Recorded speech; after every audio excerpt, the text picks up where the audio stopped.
Hello, dorks, dorkheads, and everyone in between, and welcome to a very solemn final episode of Dungeons and Dorkheads, the Adia campaign.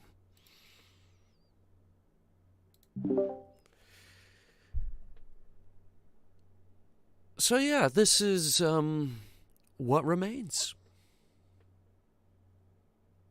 Pretty Hi. much. Yeah. Among Us. And to my never-ending relief, the little light-up images down to the corner are working just fine. Oh, nice. Oh, it was delayed on my end, so it didn't look like they were working. No, they're working just fine.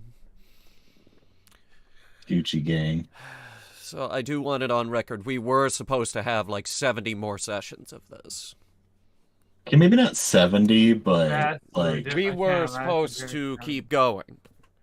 yeah. Like, For Like, how many? 9 years, we're gonna have 6 branching stories, and we're actually gonna make an official line of merch. Get the Orvid marketable plushie while the body Christ, man. pillows! while they're hot. We have to get the Dante body pillows. That's the next step, is we need those Dante body pillows. You telling me that you don't want to throw a plushie Orvid across the room and watch it bounce like one of those PVC balls in PE? The dodgeballs, you don't want to see it racket across the room. What is it, Yeah, made it's of not rubber? called dodgeballs, though. It's called Dodge Orphids. So what is it? Dodge Orvid. It's the game Doffric plays every time they see each other. So, what, is it like made of rubber or something like that? No, you just throw it very hard. You just kind of throw it hard. Eventual enough. bounce. I can't use my arm too good today. I got my flu shot. Yeah, that's why you get it in the legs, so you regret having legs. It's the most Allow cursed you to leg use your day. legs. Would The they most allow cursed you leg to? day. Yeah, I get don't your think they flu shot do. I I now? don't don't think- think they do. Yeah, I think they only allow for either the left arm or the right arm. At least in my neck of the woods, that's what they do. Well, either I'm insane or the doctor that administered it is.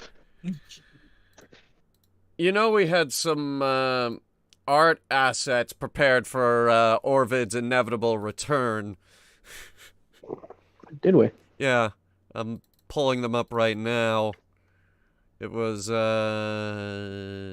this one. So like when Orvid finally came back, you know how we have those cards that come up, it's like, hey, it's a new character, and we reveal the art and all that.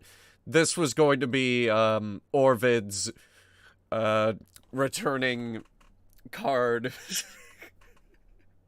Wait, where did you post it? It's well, right now it's on the stream, but I can put it in dungeon chat. Give me 1 second. Well, I'm looking at the stream and I don't see it. It's the stream is like 10 seconds behind. Oh, I also Oh. paused it. There it is. Okay, yeah, it's now. Oh, there it is. So, yeah, Oh, beloved King Orvid.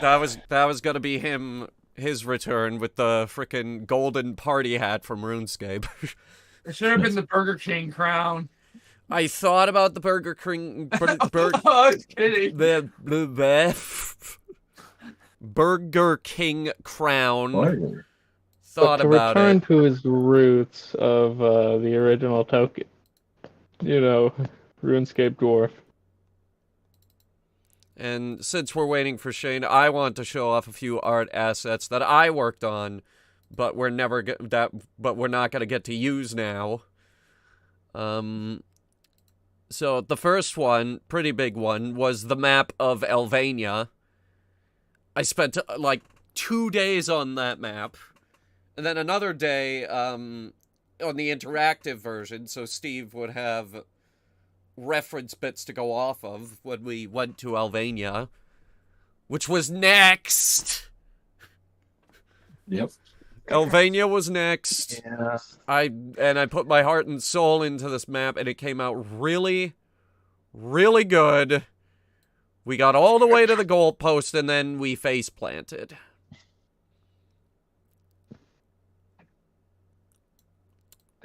Because once again, banana costume.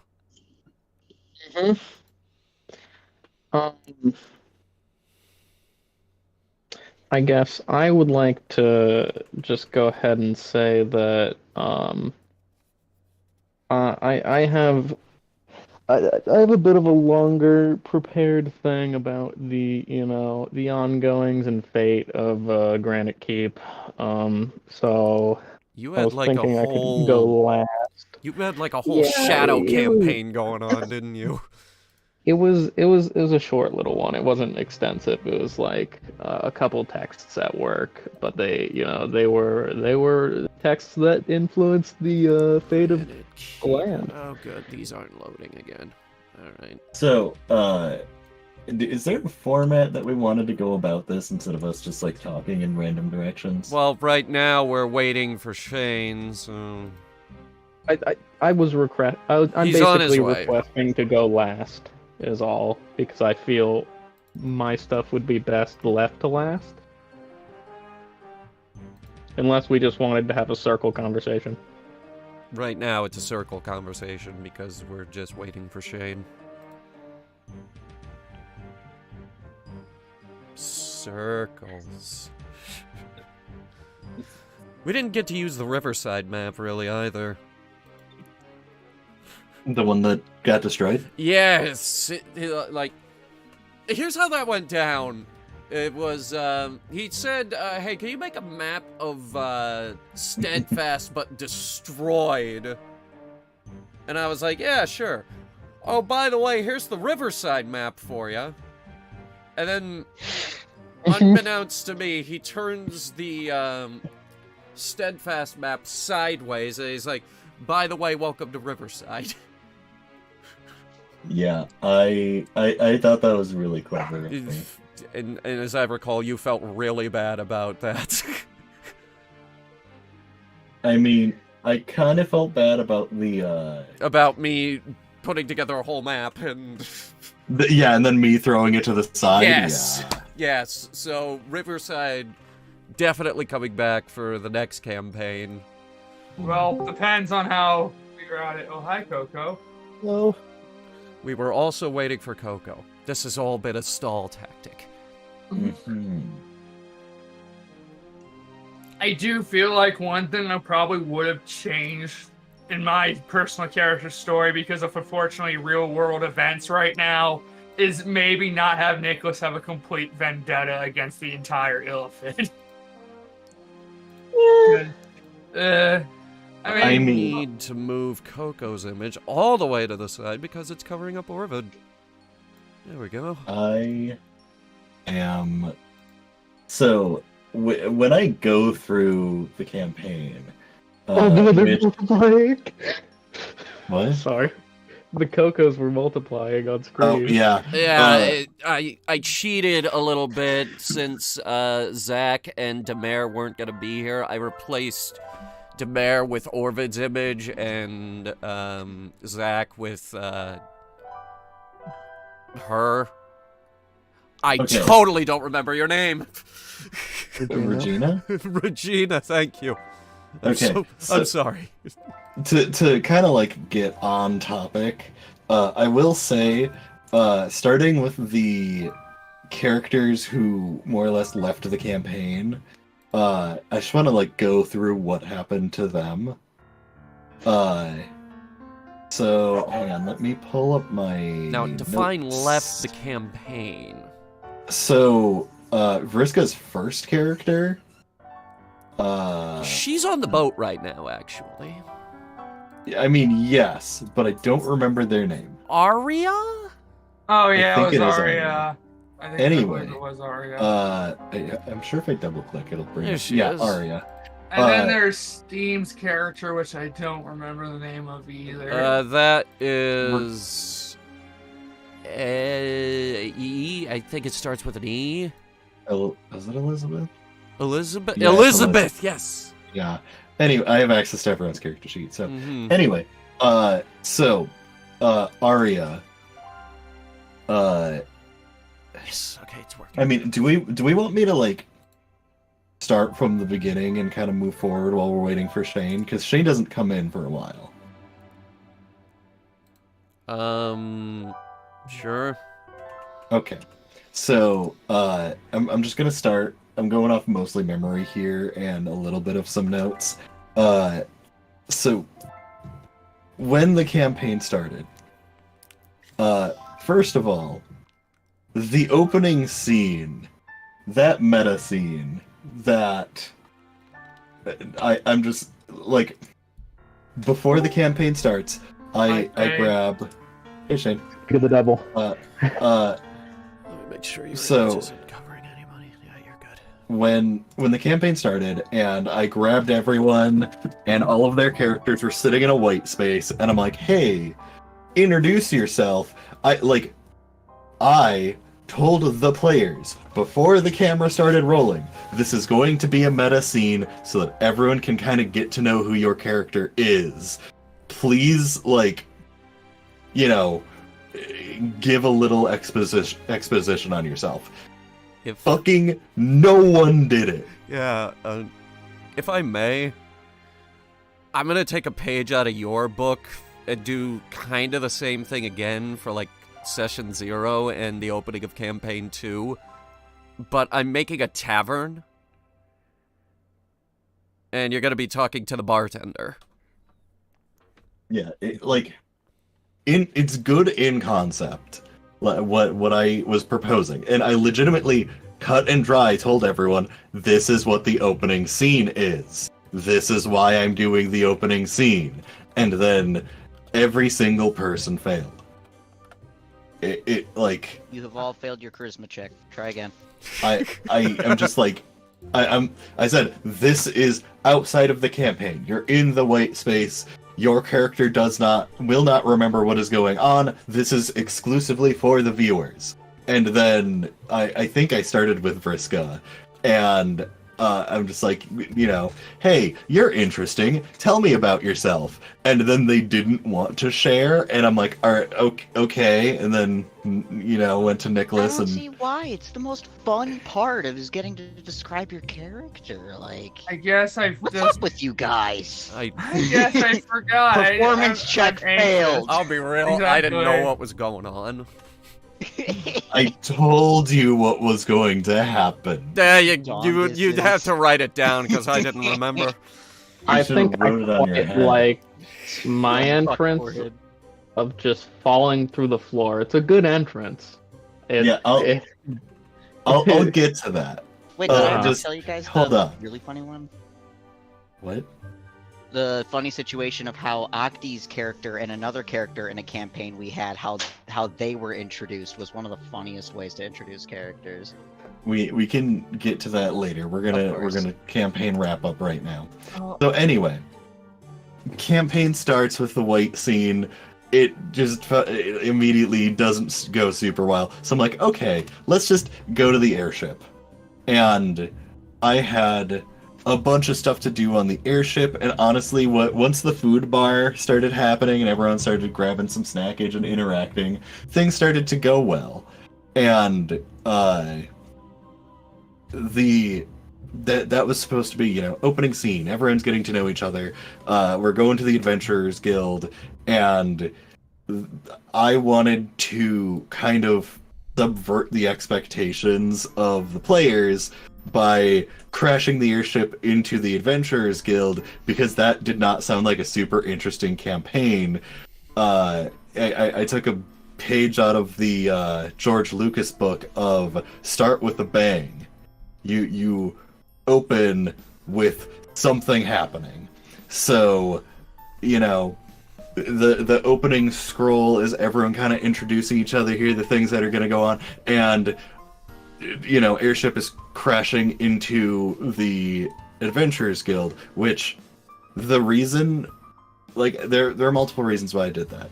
So, Because one big thing, their whole training is- regiment was boring. not just that.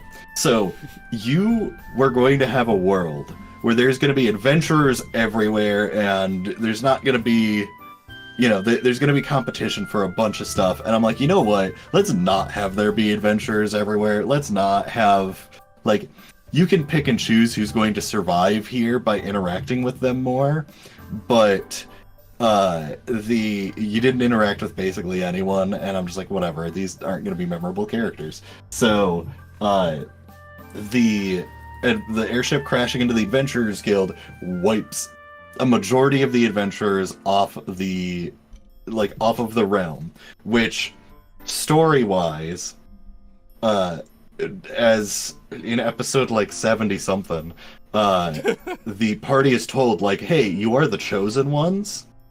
The Honk Mother, who her entire shtick is we have to make everything as entertaining as possible, she knew if there's going to be a bunch of adventurers everywhere solving problems, there wasn't going to be enough for the main party to do to become powerful enough to fight the big bad, which we'll get to the big bad later.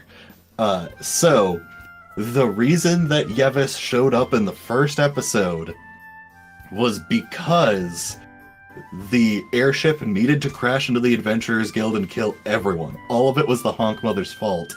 She is chaotic neutral. Okay, so that's an act of terrorism.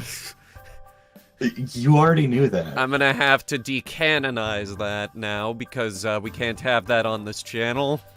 Yes, you can. Also, Yevis is suspected of being a terrorist, and they are now non-canon. Anyway, so the reason obviously Zach woke up was because the Honk Mother and party gathered, jumped off the airship, etc. The first battle versus the Lich was, I wanted to have, big flashy first enemy as well as something that's going to be repeatedly coming back. And so Arcanist Xanthris the Ascended, as I referred to her as, her thing was she's going to be either an enemy or an ally, depending on which direction you want it to go. It was legitimately you killed this Lich, now they hate you, and this is going to be a problem for later. And it ended up going way to the side, but I love the direction it actually went, especially with Zach, attuning to this phylactery. Super fun. Anyway, Adventurers Guild is destroyed, party makes their way to Steadfast. Steadfast is the starting town. And I give the party, written into Steadfast is there's a paladin problem. There are too many paladins taking care of everything. So what's the party going to do? Well, let me pull from Arya's backstory. There's a Thieves Guild. And I thought it was really neat and flashy how I brought in all of the, shady stuff from Arya's backstory. I think Vriska didn't actually like that. Me being like, oh, by the way, you have ties to the Thieves Guild. That was supposed to be an underlying thing. But I decided to just tug on that string right there. The party was given the various options, and the Thieves Guild, they're not exactly the worst gaggle of people. It was legitimately the juxtaposition of Steadfast was there are too many paladins, and they've become you're going to be good or else, and we're going to monitor you and expect you to step out of line. And Police the first state. liner, they are a problematic police state, and the Thieves Guild are basically the rebels, and they want to free the town. So there's not exactly a good or bad guy. Both of them kind of suck. But first of all, I didn't expect the sewer mission to be chosen. That was kind of the last one that I had picked.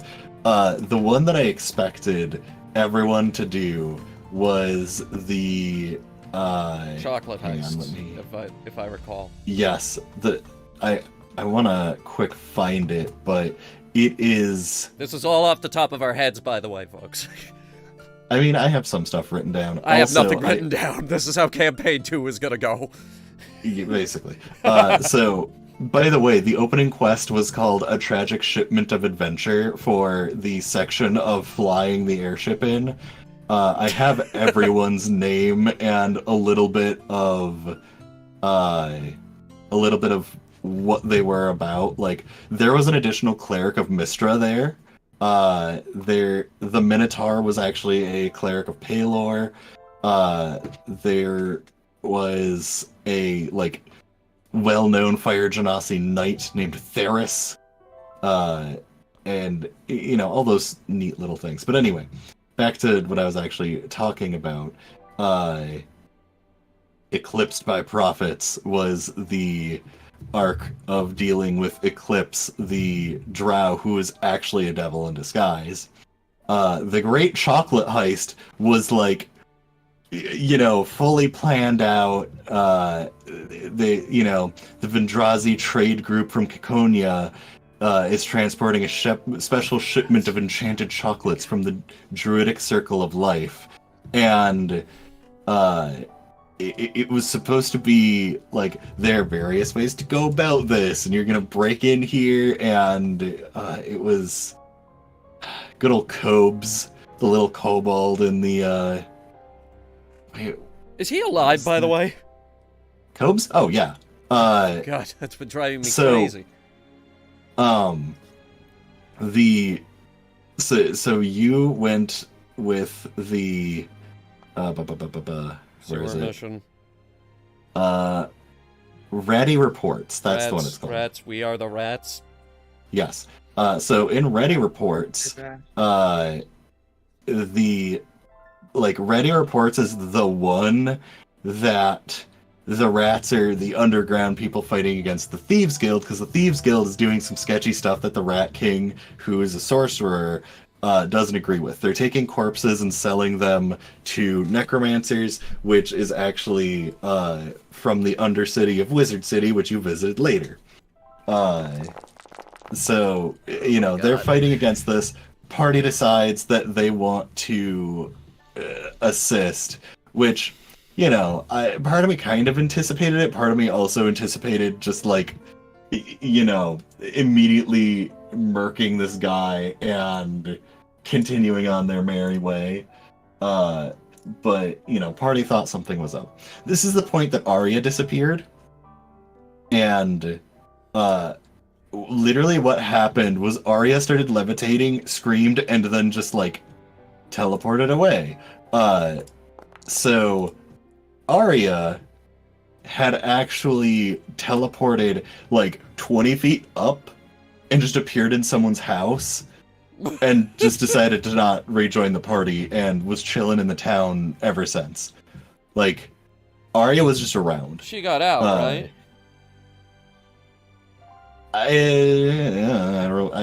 We kind of didn't talk about what happened to Arya, but Arya just kind of, She had Stop. a fan art, for God's sake. Regardless, Arya's still alive and can show up in campaign 2.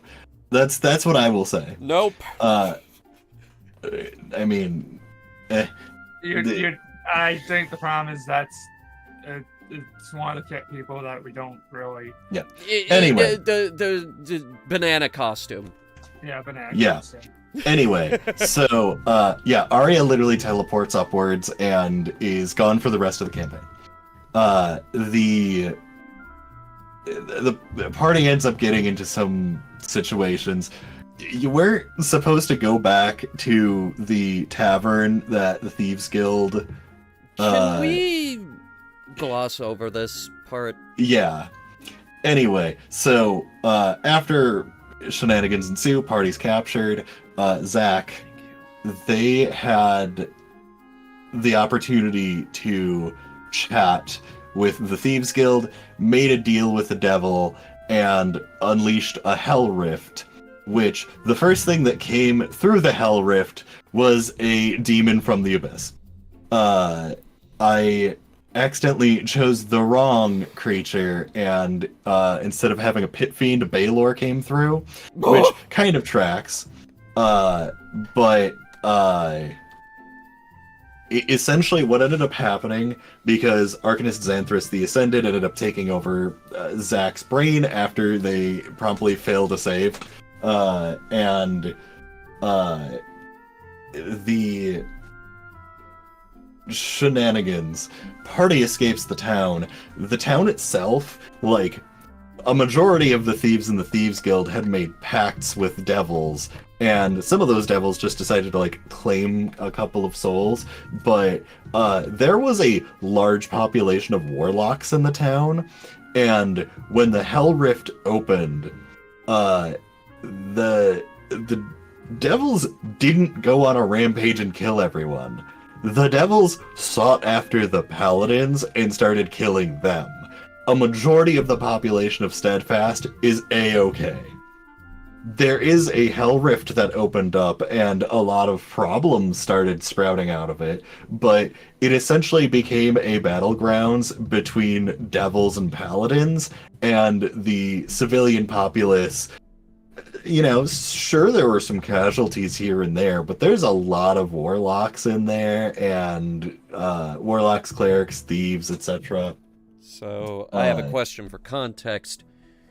Do I scorch the ground on the map around that town now? I mean, 30 years later, I think, like, I mean, it's your world, kind of up to you. The war might still be ongoing, because it is... The Hell Rift, as far as anyone knows, hasn't been closed. I'm gonna say it's over, because 30 years is a really long time. Yeah. So, I did not have any plans of having it closed during the campaign, unless the party really wanted to, but it was something that, you know, wasn't exactly relevant.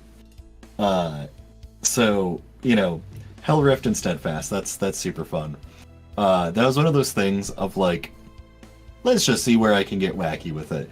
The main, you know, meat of the campaign wasn't really kicking in yet, but, you know, you continue your path down, chatting with Arcanist Xanthus the Ascended, who was chilling in Zack's bod for a bit, and then jumps into the skeletal form, eventually took you into the Korlath dungeon, and... Fun time.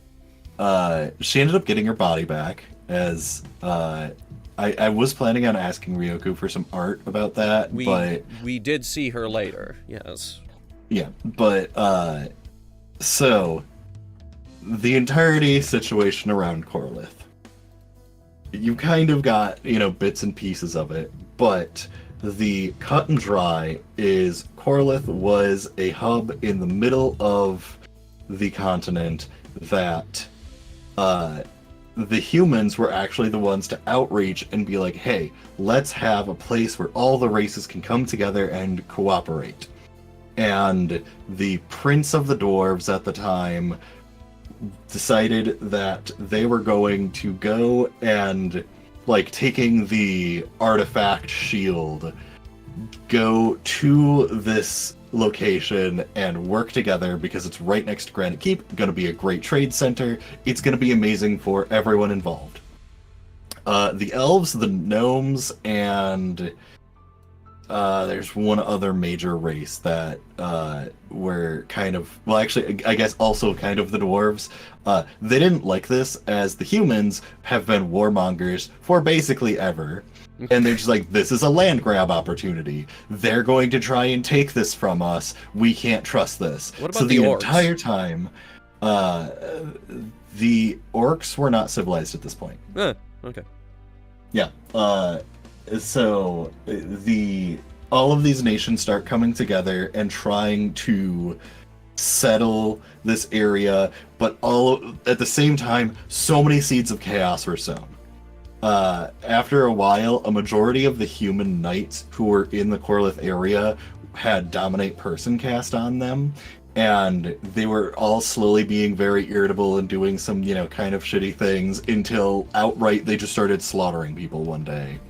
And their souls were tortured by this because their bodies were acting against their volition. And once all of them had died, the amount of hatred in their hearts kept their bodies going, and that's where the Death Knight comes from, as well as a handful of those, I forgot what term I gave them, but they were essentially minor Death Knights that Zach challenged to a couple of duels and got some neat things from. But after a while, the populace was just, especially with the orcs invading, which that was something that was kind of spurred on, but at the same time the orcs and lizard people wanted to do anyway, so they just kind of invaded and no one stopped them, and everyone ended up dying, and the castle ended up sinking into the ground over time. It was just a really bad time. And the shield that was shown to be the right of nobility was, quote, lost forever, and after the king died and was replaced with a council, there was no more nobility in Granite Keep. There was just the council. So a dwarf who was a paladin decided that they were going to go and try and find it, and there just so happened to be an adventuring party already in there after he literally fell through the floor. Hi, Orlin. I literally did not want to deal with having... I'm just like, okay, how can I have Orvid join the party? I'm just going to have him fall through the floor. It's like It was video. very simple. Like what the one where the guy just falls through the floor, the ceiling, 2 stories, and just you all right? Hi, Bob. Hey, Billy. Yeah, that one. That hurt. That hurt. Basically, yeah. My brain went right there. That was essentially how it felt. Brushed the dust out of my beard after that. Yeah, so that was one of the big things of okay, we're in this area. The Death Knight is going to become relevant later, but the Death Knight was kind of a boss that you were going to fight if you were also going to fight Arcanist Xanthus the Ascended, which,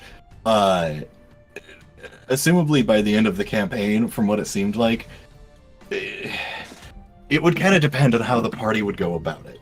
So I'll get back to that. Party gets out of the Corlith dungeon, which, by the way, I didn't design the Corlith dungeon. That was Octi. We as know, you can tell, it went poorly. It was a very large, unorganized, and crazy maze.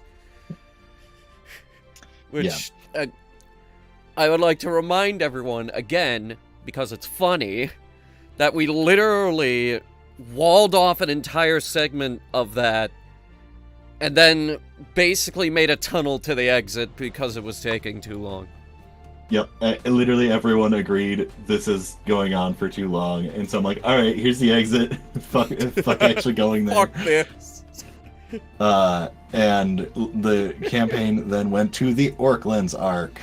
The Orklands arc is where the party is out of the town hero segment and now into the country hero segment. Yeah, I feel like this is where the party really came into its own. Yeah, generally this is definitely the best arc for sure. This was the biggest arc and definitely the best one. Yeah, so essentially this is actually, so one of the things that happened was I was long burning, and I decided to say, fuck it, I'm gonna just pick up all of this stuff that's supposed to happen later and just put it 3 sessions from now. So the conundrum within the Orklands, which I'm actually gonna jump to the world map. What happened was there were, I'm trying to remember which way it actually started. But Boudverdo was told that Urkror was causing problems. That ended up not being the case. Boudverdo, Urkror joined forces to fight Orzur, who was no, the I'm real talking about baddie. before. I'm talking about before the party showed up.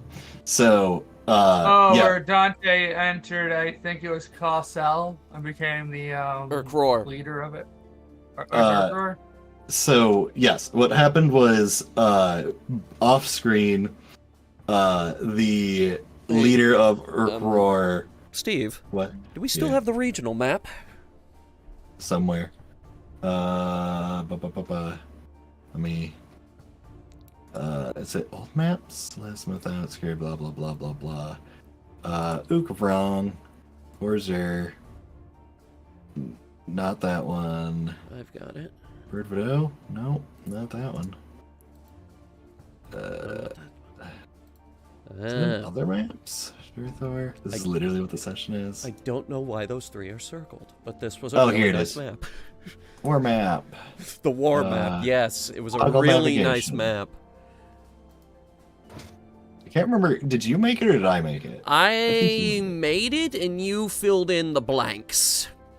The roads and stuff. Okay. So anyway, yes. So Urkror, Dante came in, killed the leader who's being an asshole, and the shaman of the town was just like, hey, there are these premonitions going on. Bad stuff's happening. We need to unite. And Dante essentially went, okay. And Urkror is one of the major military capitals and wanted to try and get everyone together. What was their name again? Boudverdo? No, the Orzur? no, it's a person. Tower of Power, blah blah blah. Where is Tower of Power? Yeah, that was in this arc. Did I scroll too far? I don't think we called it that, but okay. That's what I named it. Sure. Because why not?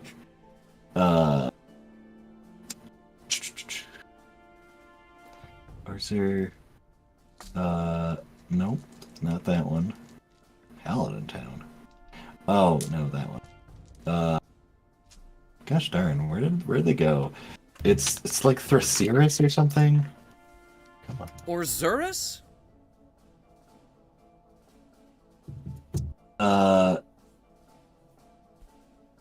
Is it? Yeah. Is it? Yes. Thrasir or Zurus, the chieftain of Orzur, also known as the Cerebral Magicant. They were secretly an Illithid, which in a letter revealed inside Star's Tower, they weren't always an Illithid. They were actually, they were an orc originally, and they willingly partook of Ceramorphosis and became an Illithid. And the Illithid essentially went, oh yeah, no, you're still gonna be the same person. Go ahead and, have the Ceramorphosis occur, and we will work together. Which on the war map, you can see that there is this place over here, this cave. In the lore that I was given, that cave has a bunch of... It's like a super old dungeon that goes very deep, and the Orzurians go into the dungeon, get stuff, and bring it out to study. And it is actually a pretty prominent trade post, especially because it's right next to the coast. Sure. They found Illithid, and the Illithid agreed to actually work with them, but literally everyone was, this is extremely dangerous, we cannot trust them, until they slowly, over generation after generation after generation, gained more and more trust, and the entire time we're just seeding problems into Orzer until it was finally time. Long which, con. Yes. In the Declaration of Recession of Duty, I think it was called, it was one of Razong Bloodthran Staris, Dean of the Staris Academy of Dungeonology Research, last pure-blooded of the Staris descendants.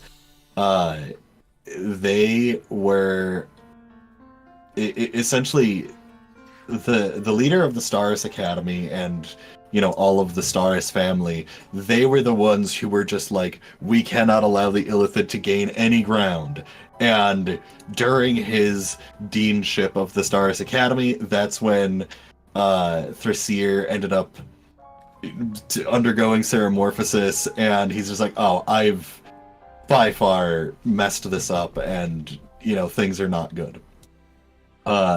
So they perished in very YouTube-friendly terms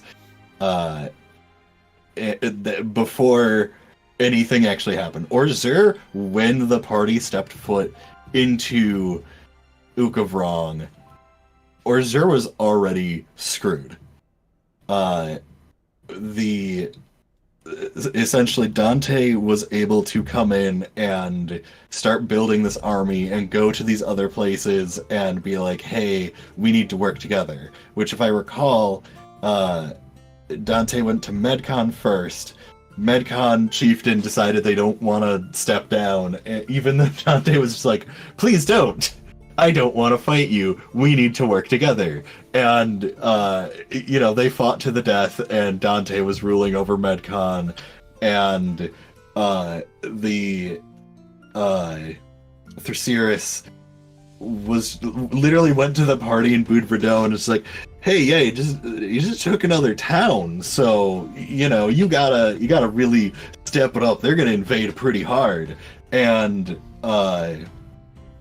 Dante went to Chaldrill and chatted with Chaldrill, and besides the Adventurers Guild burning itself down by being extremely stupid, I have a question about that, actually. What? What happened to the notes that I sent?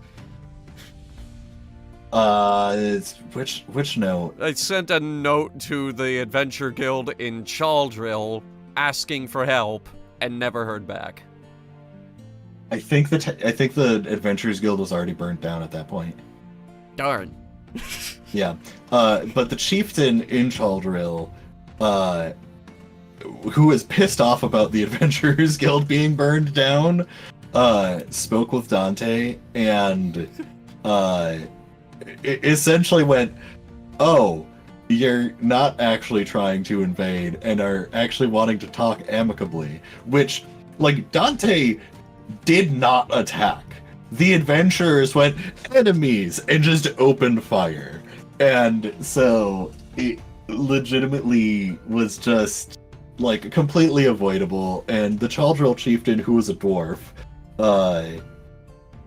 ended up being like, okay, let's, first of all, fuck those adventures. Second I was of the all, man with the pizza entering the room that was on fire and everyone going crazy, just like, absolutely. That is what happened, without a doubt. It was, like, Dante legitimately is walking in being like, hey guys, let's work together, and just the exact opposite reaction kept happening. So when Dante showed up to Boudverdo, you know, everyone knows what happened. Dante is just like, hey, let's talk, and the party's like, okay, and everything got explained. Also, when Zach had the chieftain ritual occur, there was, like, in the darkness, there were a variety of eyes on looking and a distant roar. That was the first indication of the big bad is watching. So, all of those eyes were Illithid eyes, and the roar was the big bad. We'll get back to that. So, Cassell, the party never interacted with Cassell, but the Cassell essentially went, "Yeah, we'll help," and then didn't do anything. No, they didn't. We went there and everything.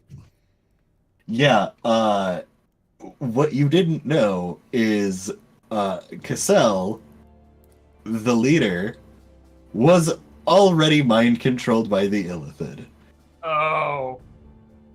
But that's not the case now that the Illithid is gone, right? Probably. I need to know these things if I'm running campaign 2. Truth be told, they have probably been replaced by someone else. That's just how Ukavron goes. Okay, that's fine. Because they still have the really dumb chieftain ritual, and like, if you kill the chieftain, you become the next chieftain. I think it's a really fun thing to have in the game. It's the Ron Swanson approach. Yeah. All of my belongings are to go to the person or thing that killed me. I do wonder what's gonna happen with Albania, because that also had an Illithid problem. Pretty sure. I'll get to that.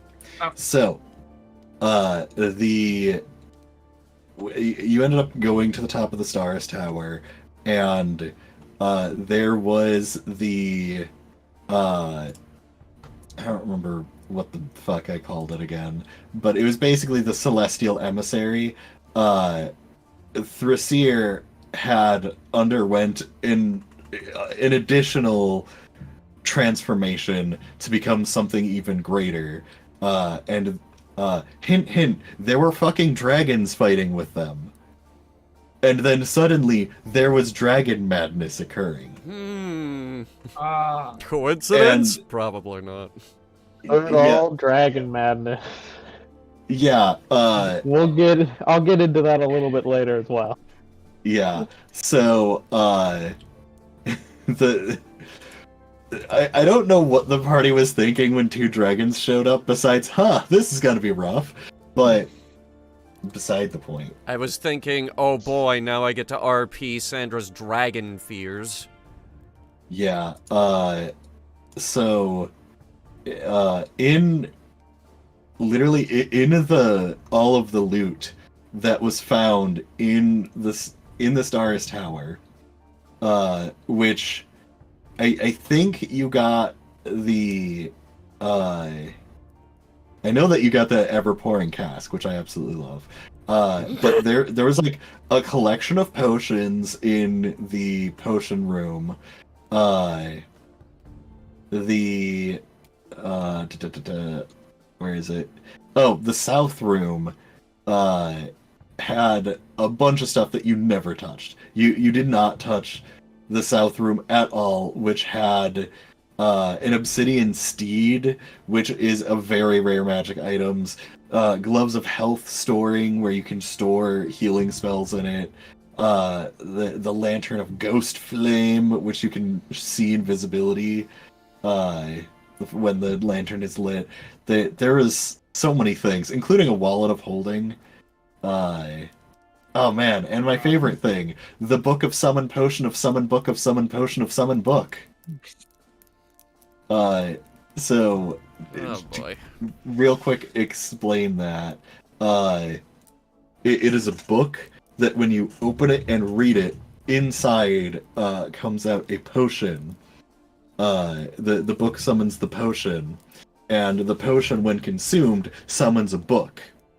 And that book, when you open it and read it, will summon a potion. And it just goes back and forth continuously. And neither the potion nor the book can be destroyed.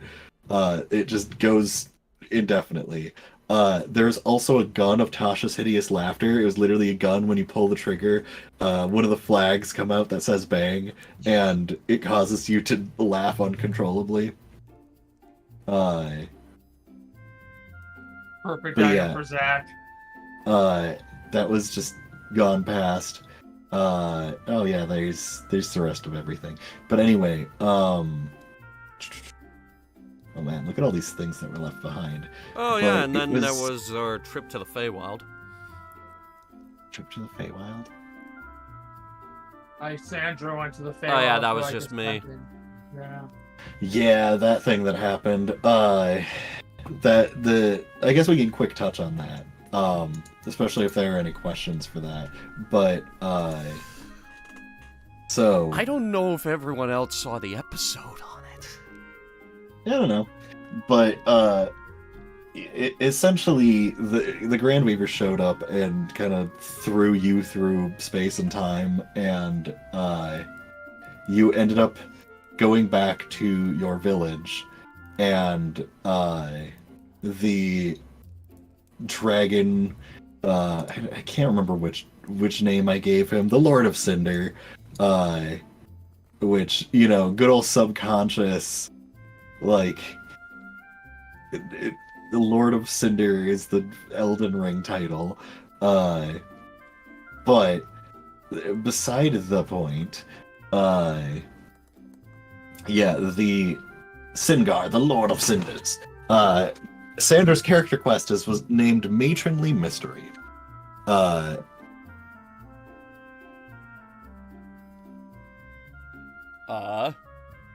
Hang on.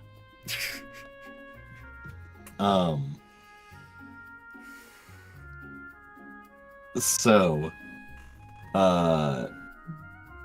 yes. So the, I'm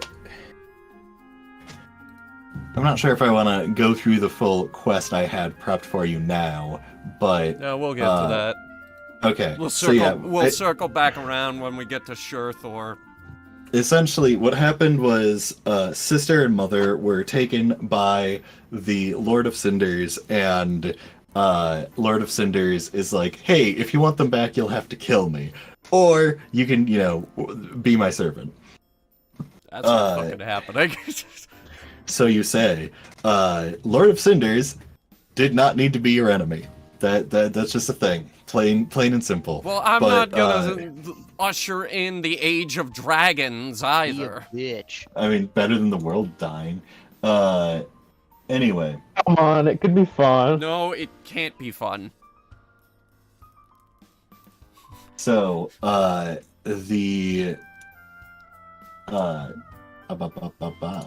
So yes, you finish the Orzer arc, the Orc arc, which I guess now is a good stopping point. Did any of the players have any questions on the first two arcs and why I was doing certain things? Or like, you know, what happened to this weird one-off character? Trying to What? think. I think I had something on my head and I just completely forgot. What? There was the town we went past before we went to the not town, more like the ruins before the big ruins that we went to that was connected to that ruins. Yeah, that was a so the town Lisbeth, I think it's called. Lismouth. Lismouth. So that town was essentially the town next to the keep, that the keep ended up getting, you know, wibbly wobbly with the magic and hatred and yada yada. But the town itself was like, oh, this is weird. There are, you know, a variety of races mixed together here, which there wasn't really a big thing of that besides, I guess, Steadfast, but like, it was very ancient times, a build-up of like, hey, you're gonna go through the history of this area, and it was kind of just like a neat thing with D&D weirdness that you are if you have like specific questions about it, it was another thing of like, as you're going along your way, I want to fill the gap, and why not have a weird mansion mystery and all this town and all that. So you did catch a scene of one of the knights being a dick to the survivors, which, if I recall, the dwarf there was the same prince dwarf but in disguise. Also, the prince married an elf, which got him more or less disowned by his family. So yeah, that was a fun time. The other thing I was gonna bring up is I think the reason we didn't go for the chocolate heist was simply put, Sandra and Nicholas would not agree to that. Like, they're very much supposed to be goody two shoes. They would never actually. Yeah, try I and wouldn't have steal done them. that. I wouldn't have done a heist. Yeah. I mean, there was also the option where you would have to take care of Eclipse's mom. That sounded boring. That's the only reason I didn't pick it. Oh, Is that sounded be boring. glad you did not choose that, because, like, she is a female drow. She revels in torturing other people. So, Oh. like, she would have acted very innocent and just, like, been terrible to you. So yeah, that one was by far the worst one. I mean, I also just found like the rat dungeon was actually very fun just because of the rat birthday party. Like that honestly sold me on that quest. If it wasn't for that, I probably wouldn't have been as interested. But then again, okay. that one's the only one that even remotely felt interesting for me and my character. I can't remember if for the sewer quest, if it was another friend group chat that I was in that kept making rat jokes, or if it was like the party making a bunch of rat jokes and how Hunter just had that visceral reaction against it that I decided. I think I remember, because it's within our group. It's pretty. I believe it was also in our common to chat make rat that jokes. referencing the rat birthday party. Regardless, it was very much like a collection of things that I'm just like, all right, rat birthday party happening. It's silliness. Because sometimes D&D has to be silly. Okay, so something that I will once again mention for like before our session. Well, I guess it technically was our session 0, and we were going over the questionnaire I gave everyone. This campaign was supposed to have a very light tone and be more comedic, and I absolutely botched that. I did a shit job, and I am really sorry about that. I'm used to very low fantasy, a little more gritty type of games, and I like that just kind of leaked in because of how I usually GM, and I kept trying to pull back and remind myself, no, it's not supposed to be like this. But at the same time, like, the party wanted to get to level 20, and I'm like, all right, how am I gonna have you guys be the gosh darn heroes without, some bad stuff happening? So, I kind of slaughtered an entire town or two. Or how many towns did I kill? A lot. I killed a lot of towns. I mean, it didn't help that the party There was a composition point. wasn't particularly amazing. There was a point where Zach was late, and then you were like, "Hey, pick a town for me." Yes. So about that, the entire time the party was kind of like doing stuff. The Illithid were in the Gnome Lands, and this was very big when the party was on the boat after the Ukavrong act, and spending time sailing upriver, which takes fucking forever, by the way. I hated that. I gave you, the entire party, a scroll to teleport to Elvania, and you stole a boat. So Not my plan. Not I our wanted the decision. boat party. I didn't just want to do wanted the boat. party. I just found it amusing. Sorry. I didn't Anyway. want to do the boat. Welcome to Dungeons and Dragons. Anyway, so while the party was sailing across the continent, a major thing happened where all of the gnomes who, let me go back to the world map where everyone else is, the gnome lands over here, there's kind of no more gnomes there. Gnomes on Adia are now an endangered species because all of them are dead. Like, all of the ones that remained there, they started leaving and going to Granite Keep. And Yeah. Wait, this is kind of what where about we the- get What into about the Underdark ones? Zerfneblins. So, Granite Keep ended up taking in quite a few of the gnomes, but even then, we didn't let all of them in because of a complicated situation I'll double back to. Yeah. Because we had a quarantine going because of the draconic plague. And basically, we let in like a portion of the gnomes, but the rest of them are all camping outside of Granite Keep's walls. Give it 30 years, they'll be fine. And okay, so I'll double back to this, but going back to the beginning, I get to finally share a very fun document that will. You remember the redacted Orvid lore for his beginning of life? I have a very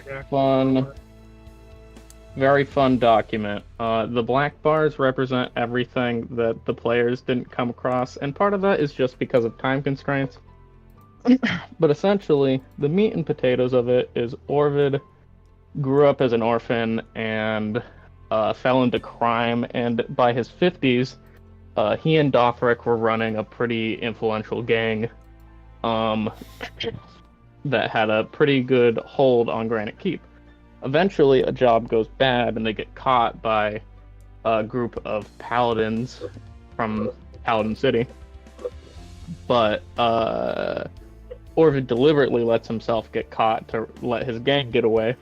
And the paladin, recognizing this, is just like, hey, I like your commitment to this, so how about I give you a paladin pardon?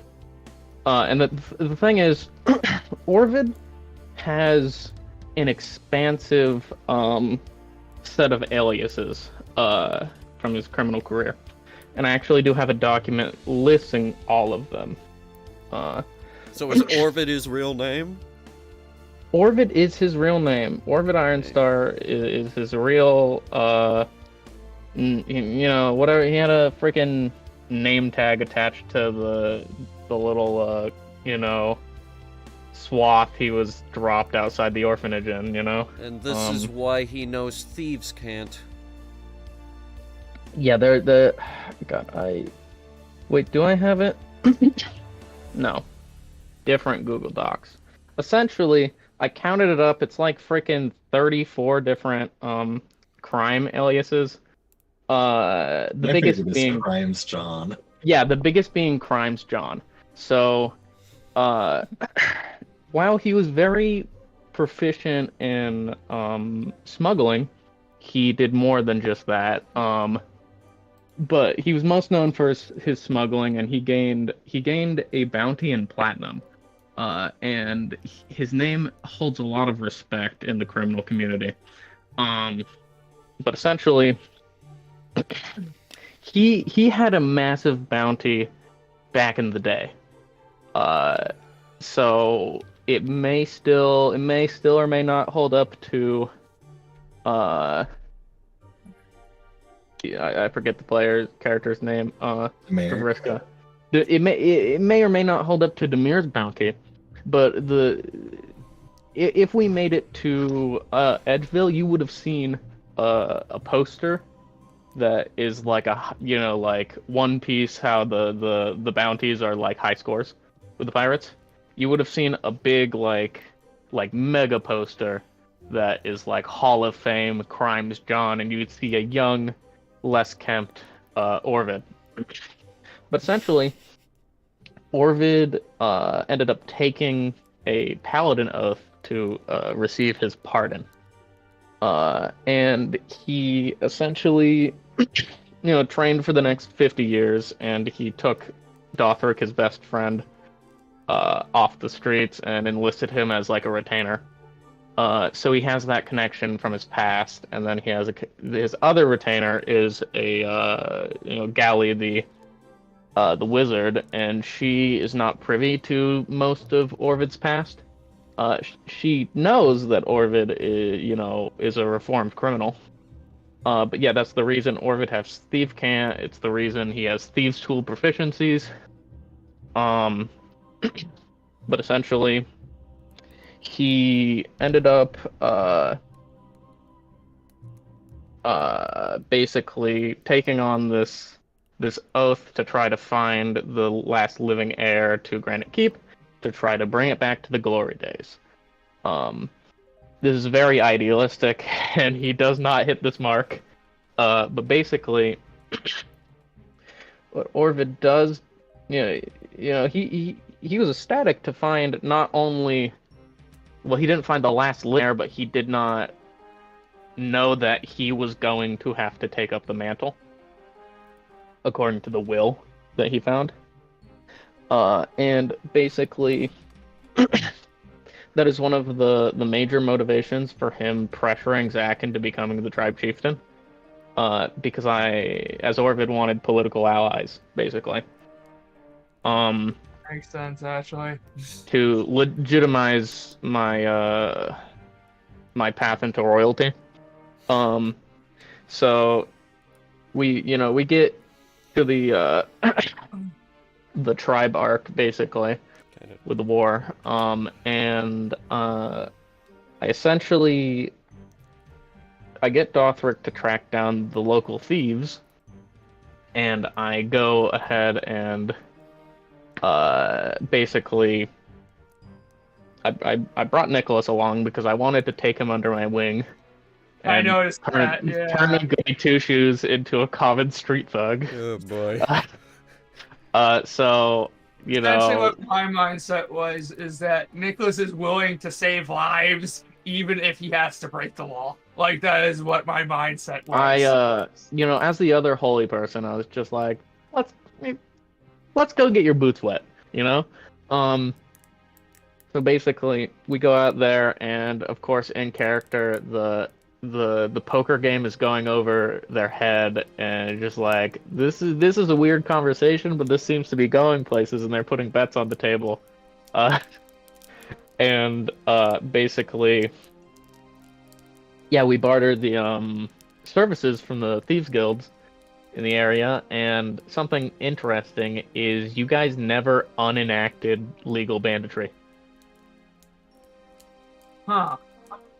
For the war. So there's this thing where the Magic City has a bunch of missing magic items that have scries on them, and they're all making it to the Orcish tribes land, and like it's like a fencer's paradise, right? So all this shit is moving north, and people are just like, "What the fuck is happening?" And if the Magic City, if you went to the Wizard City, you would have been arrested on the spot. At least Zack, at the very least, for allowing this. I forget if we even went into Wizards. No, we did go into Wizard City once, but it was like in the You went to the illegal Undercity. So campaign 2's Zack is in jail. Well, not necessarily, because or pardoned for saving the world at the end of the campaign. Note that an amount of the stuff that's going north is also going south to Granite Keep. Also, another important thing is, basically, when when I left to, become king, basically, there was, what I decided to do, which this will pull up the next document. Essentially, one of my first acts as king was enlisting the crime families. So the thieves guild is in my back pocket, and this led to this beautiful meme that I drafted up, but I've been saving this for a while. Yeah, essentially, I brought the Thieves Guild into my back pocket, to, crime is still illegal in Granite Keep, but I am catering to the interests of the crime families and getting them to do shit for me. This is particularly important when it comes to some other things because, as you know, the Draconic Plague happened, right? So this was breaking out in the different dwarven keeps. The populations of the Draconic people were they were just going berserk. So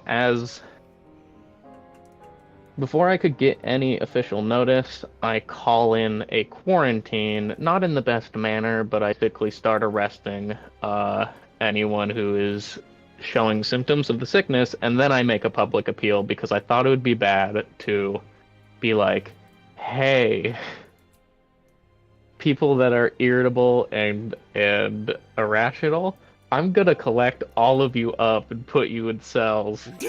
Please cooperate. So basically, I started a quarantine, and the thing about that is, it didn't go perfectly. I was the only dwarven keep to not exile and kill all of the Draconics, but that came at the cost of losing my own soldiers to that. But because I made the quarantine, I had the opportunity to study the Draconic Plague. And I was going to deliver those findings to you guys because you were about to go to the next step. And you were about to you're about to get to Granite Keep to do like a quest, like a fetch quest, basically, that would have led you to look at the city, and it would have led you to go to like the Undercity, which would have been kind of a cool bit. But essentially, this quarantine stuff is going on, and at the same time, we just shut down the hyperrails. All the dwarven kingdoms just shut down their hyperrails or blew them up with explosives. Hyperrails. The underground rail system, right? Yeah. So all of those are out of commission, and all of the dwarven kingdoms have sort of isolated themselves as dwarves do. Damn it. They were just. By the way, Hunter. I built a fucking tavern down there. There was gonna be a quest line. See, okay, well, first of all, a lot of things happen in 30 years. Yeah, Second, give it 30 years, it'll be fun. The dwarves probably now have a reputation of being extremely prejudiced to non-dwarves. Because humans, those are warmongers. Elves, you don't need to say anything more. The kobolds and goblins, they were at war with Stoneholm, and the Draconics, they also, they were literally going insane and attacking them. So basically, okay, so here's the thing about the Stone Wars. I wrote an ending to that war. And Part everyone two, is baby. happy and lives happily ever after as best friends. Well, no, but basically yes. Because all the dragon shit started happening, they decided to stop fighting each other and focus on that problem and circle back to this later. I just want to make a quick note. Would you tell me what is in between Granite Keep and the Obsidian Hold? An entire desert full of Draconic people. So hell yeah, I'm shutting off the rail. The only rail that is operational is the one that connects to I think the humans or the elves. Obsidian Hold is quite far. Yeah, but like the connection is still there, and because I shut down my rail, the Obsidian Hold was just like, fuck it, we're gonna save the money and not maintain this. You know? So they just let it crumble to keep the plagued draconic people out. Well, that's just great. There's this entire train system that we didn't get to do anything with. And it crumbled. It crumbled and crumbled. I put so much thought into the train network, and you blew it up! I Well, didn't blow it up. okay. It's all part of its own volition. Would you rather me kill every man, woman, and child of the draconic influence? That's what the other dwarven keeps did. I Yep. was the good. I was the good one by quarantining them, and they were still very mad about that. It's gonna be a very strenuous 30 years. In Yeah. fact, the Thieves Guild asked me to allow a hit on one of the prominent trade members because they want the middleman on, trade overseas. They want to cut out the middleman, and I was just like, no, you're not allowed to assassinate political people unless it's my political assassination planning. So that was a potential thing that I said no to. But what I met them in the middle with and accepted their terms on was enslaving a portion of the gnomish refugees. No! Oh, What the fuck, Because man? I lost like a fourth of my workforce in the low labor section. You can't Could've use asked. gnomes for mining! That's not what they do! Could've just asked. Listen, they have no homes, right? And I didn't even let all of them Could in. do this and without enslaving. there's them. Why couldn't Listen. you just pay them? was. Because no, okay. The thing is, With their the lives? The thing is, the Thieves Guild wanted to extort them for property / So if you didn't have a solid connection to the outside that made you a worthwhile individual, you were enslaved. The only exception is if you were a child, you would live in a socialist paradise. You Until- forgot the part where you also allowed the Thieves Guild to take all of their belongings when they entered the city. No! It's taxes, right? What is wrong with you? I am lawful Good neutral. God. I'm lawful neutral. This You guy is cannot gonna be. have true good without true evil. I Orvid needed is to gonna be a little- assassinated by I campaign needed- 2, probably. The thing is, I needed to let them do something demonstrously evil so I could let them do something ultimately good later. I didn't enlist. I only let in a few groups of the gnomes, and only some of them got enslaved. The fact How does is, that make it any better? You're going to hell. Yeah, you're going to hell. Don't forget about the part where only a couple of empty skulled bodies were found. Yes, What? only a couple of empty skulled bodies were found, and that. Okay, I want to follow this up with Orvid has 8 intelligence, and he is running a country. Doesn't he have Yes. advisors? He has Yeah, an advisor. He has Gally is his beloved advisor, He and had an advisor, there's he only- killed him. there is only so much she can do. She's not an expert on everything, and she tries her best, but Yeah. she's busy with bookwork, so she can't oversee every decision. Also, You have a the moral rest of my compass? the rest of my advisors are the mafia. You need to remember that. God damn it! Damn it. The You thing, So- corrupt politician. Also, you 1%, I'll kick your ass. you have to remember the council that originally was ruling Granite Keep were either also the mob or just lost their job because some dude walked in, declared himself king, and everyone said yes. So there's a big riot. yeah, the people who want to not the all of the advisors want him to fail so that they can take over. Like Orvid is not in a good position. So He- the fact that Orvid would be a good soldier, and he would be a good, carrier of faith. He is not fit to be a king in any capacity whatsoever. Noticed. Did everyone notice that? The thing is, he had good intentions, but at every point, he didn't do things the correct way. He sent people out to investigate the Gnome Lands because the Gnome Lands was just like, everything is fine.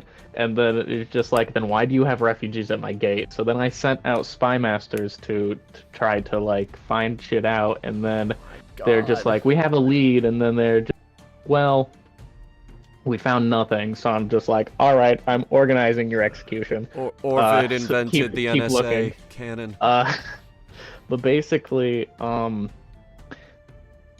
essentially, yeah. At this point, there's dragon issues. They're starting to go crazy. I'm studying the effect of the sickness. I'm getting important data. Oh yeah, and I got dragons attacked Granite Keep. That's a thing. Yes, and I let the dragon hunting group like take the dragon corpse, which was a mistake because it's infected. And now they sold infected dragon parts to some merchant, I guess. Basically, it's probably awesome now infected. Oh my god. Basically, going further, there's proof of, or at least reasonable suspicion of mind flares in the capital. So, at some point after you guys would have visited, I was going to enact an inquisition.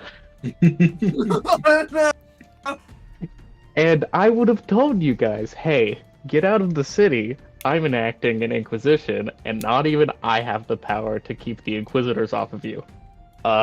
Because that's how an inquisition works. The Dwarven Inquisition, no one expects the thing is, the merchant guilds that want to take the power back were not expecting me to call an inquisition in as a holy paladin. But the thing is just like, well, we have these mind flares in the city, and we can't reliably tell who they are, so we're just gonna start slaughtering civilians until it stops being an issue. Yep. You're a So bad then- ruler. So then, Orvid eventually gets overwhelmed, and the Paladin city is just like, Orvid, you have done great on your oath. Let us take over the city. So in the coming years, eventually after the conclusion of the game, Orvid hands the city over to the Paladins, and he becomes like a lower ranking member. And it's just a really shitty feud between the super police and the rebel, Mafia. the mafia. The Yeah, super police. yeah. Yeah. It's like Steadfast too. Yeah, literally, it's Dwarf and Steadfast too. Close. It's They even closer. renamed it Oh, Steadfast boy. 2 in 30 So- years that haven't happened since then. Yeah, so the one good thing Orvid did, there was no hungry children on the street. Yeah.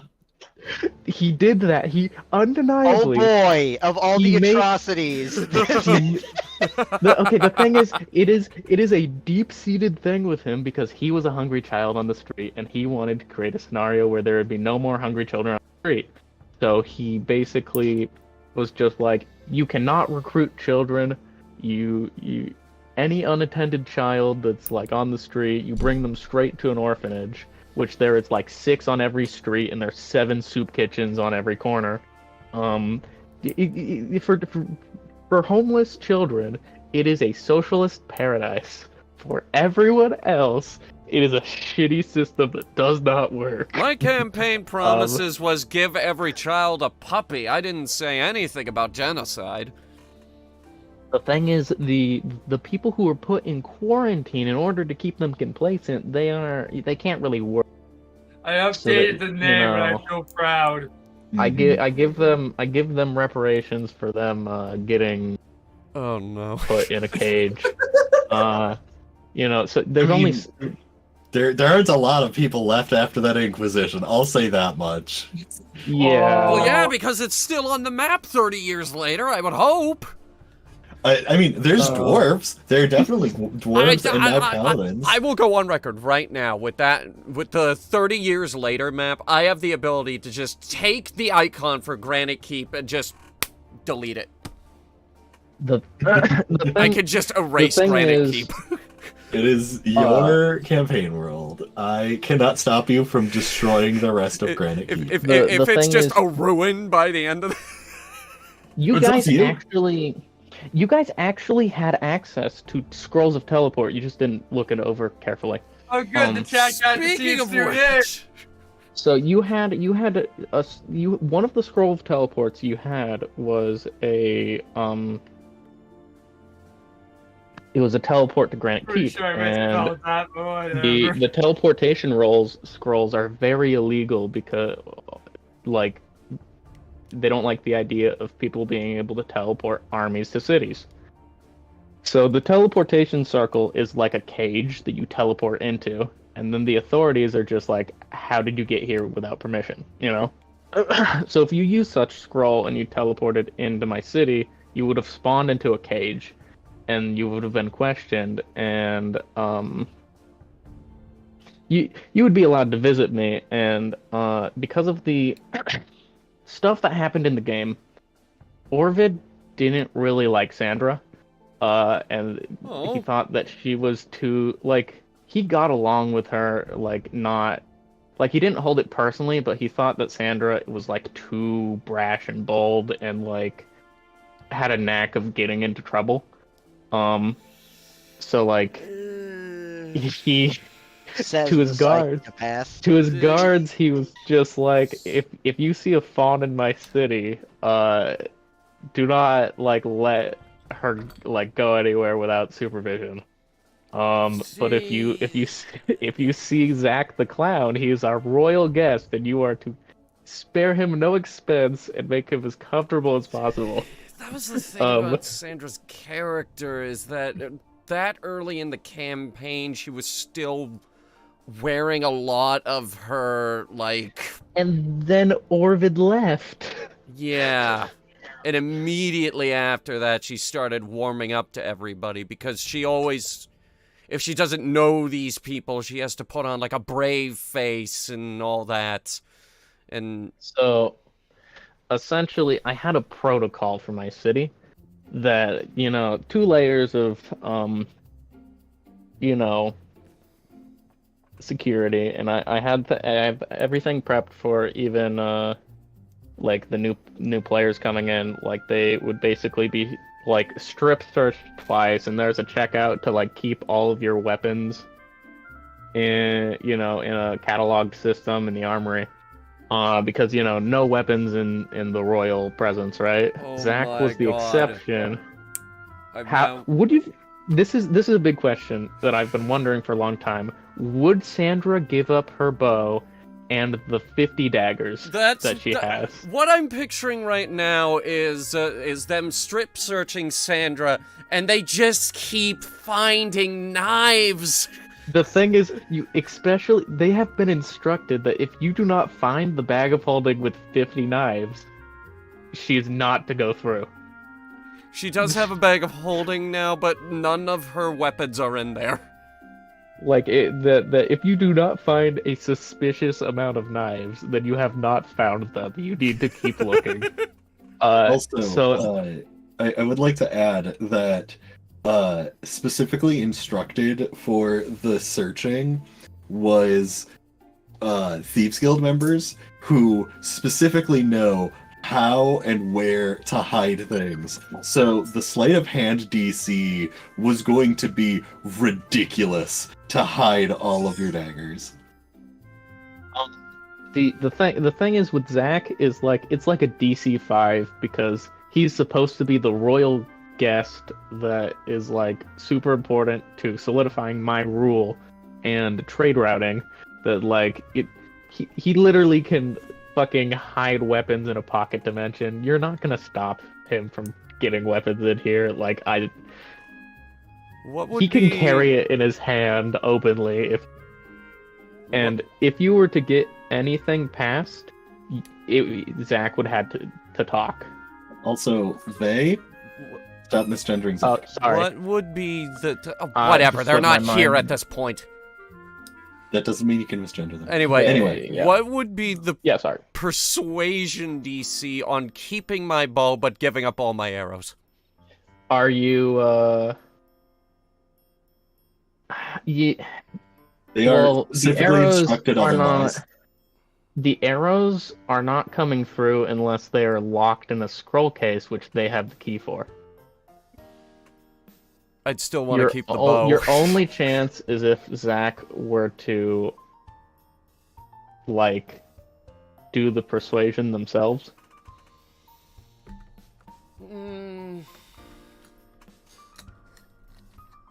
Now, Demir, by no means... This would have been a really awkward campaign moment. Demir by no means was going to get their fucking gun through TSA. That was not happening. Just like you can't bring that into the royal room. We don't even know what that is. You've shot the fawn twice with it. 3 times. There for that. No, wait, 4. Technically 5, but we cut that episode.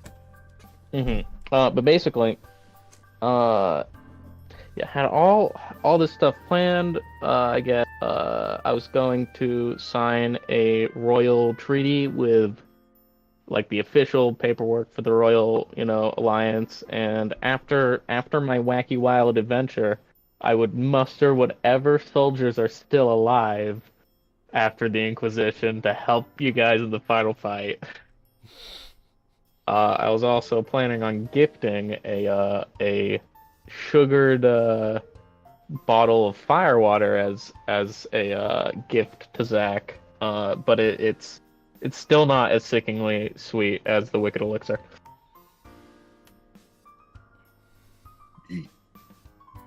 All right.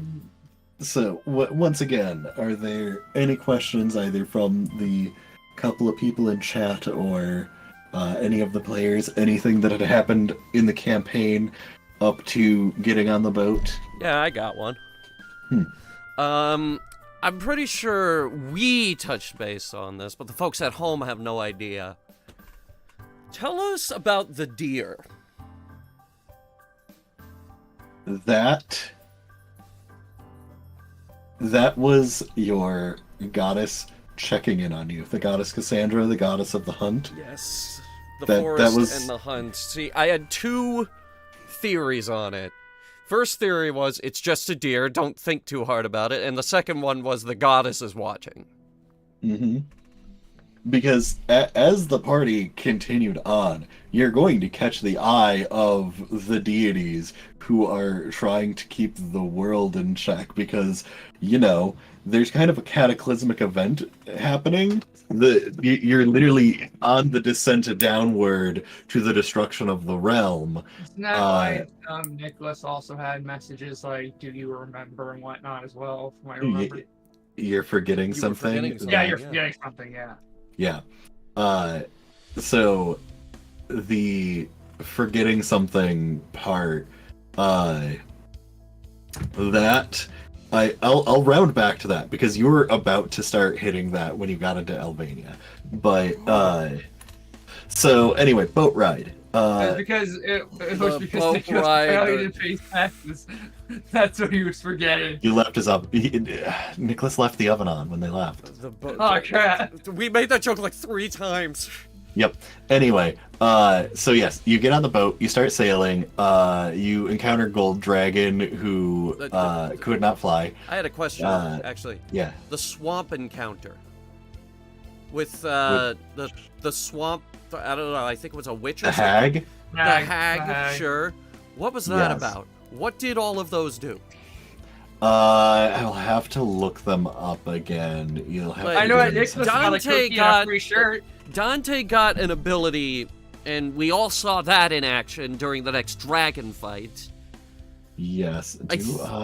I think Nicholas got a cookie. I got a cookie and a t-shirt about liking cookies. Hag. Oh gosh, did I not write this down?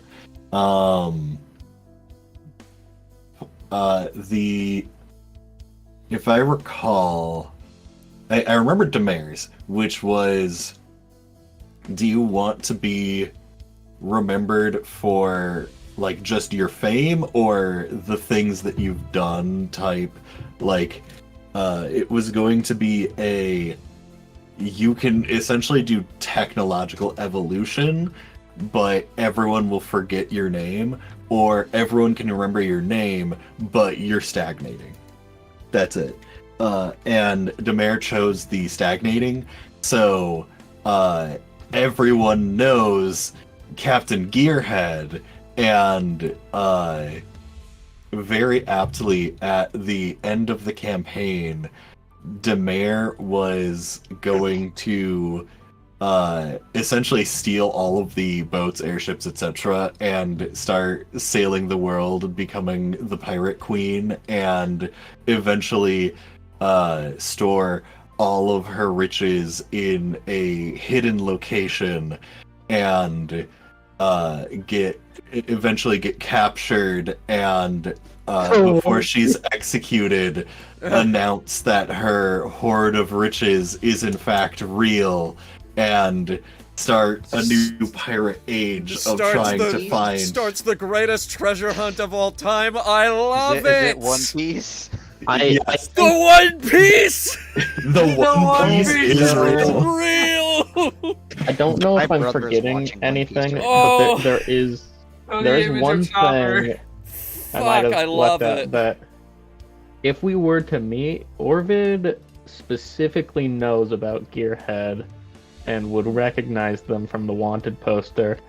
And it is possible that Gearhead has heard of Crimes John, but like he's like a crime boomer, like, you know, he had his golden day, and people do have the respect for the name Crimes John, So but just they understand he's not actively in it.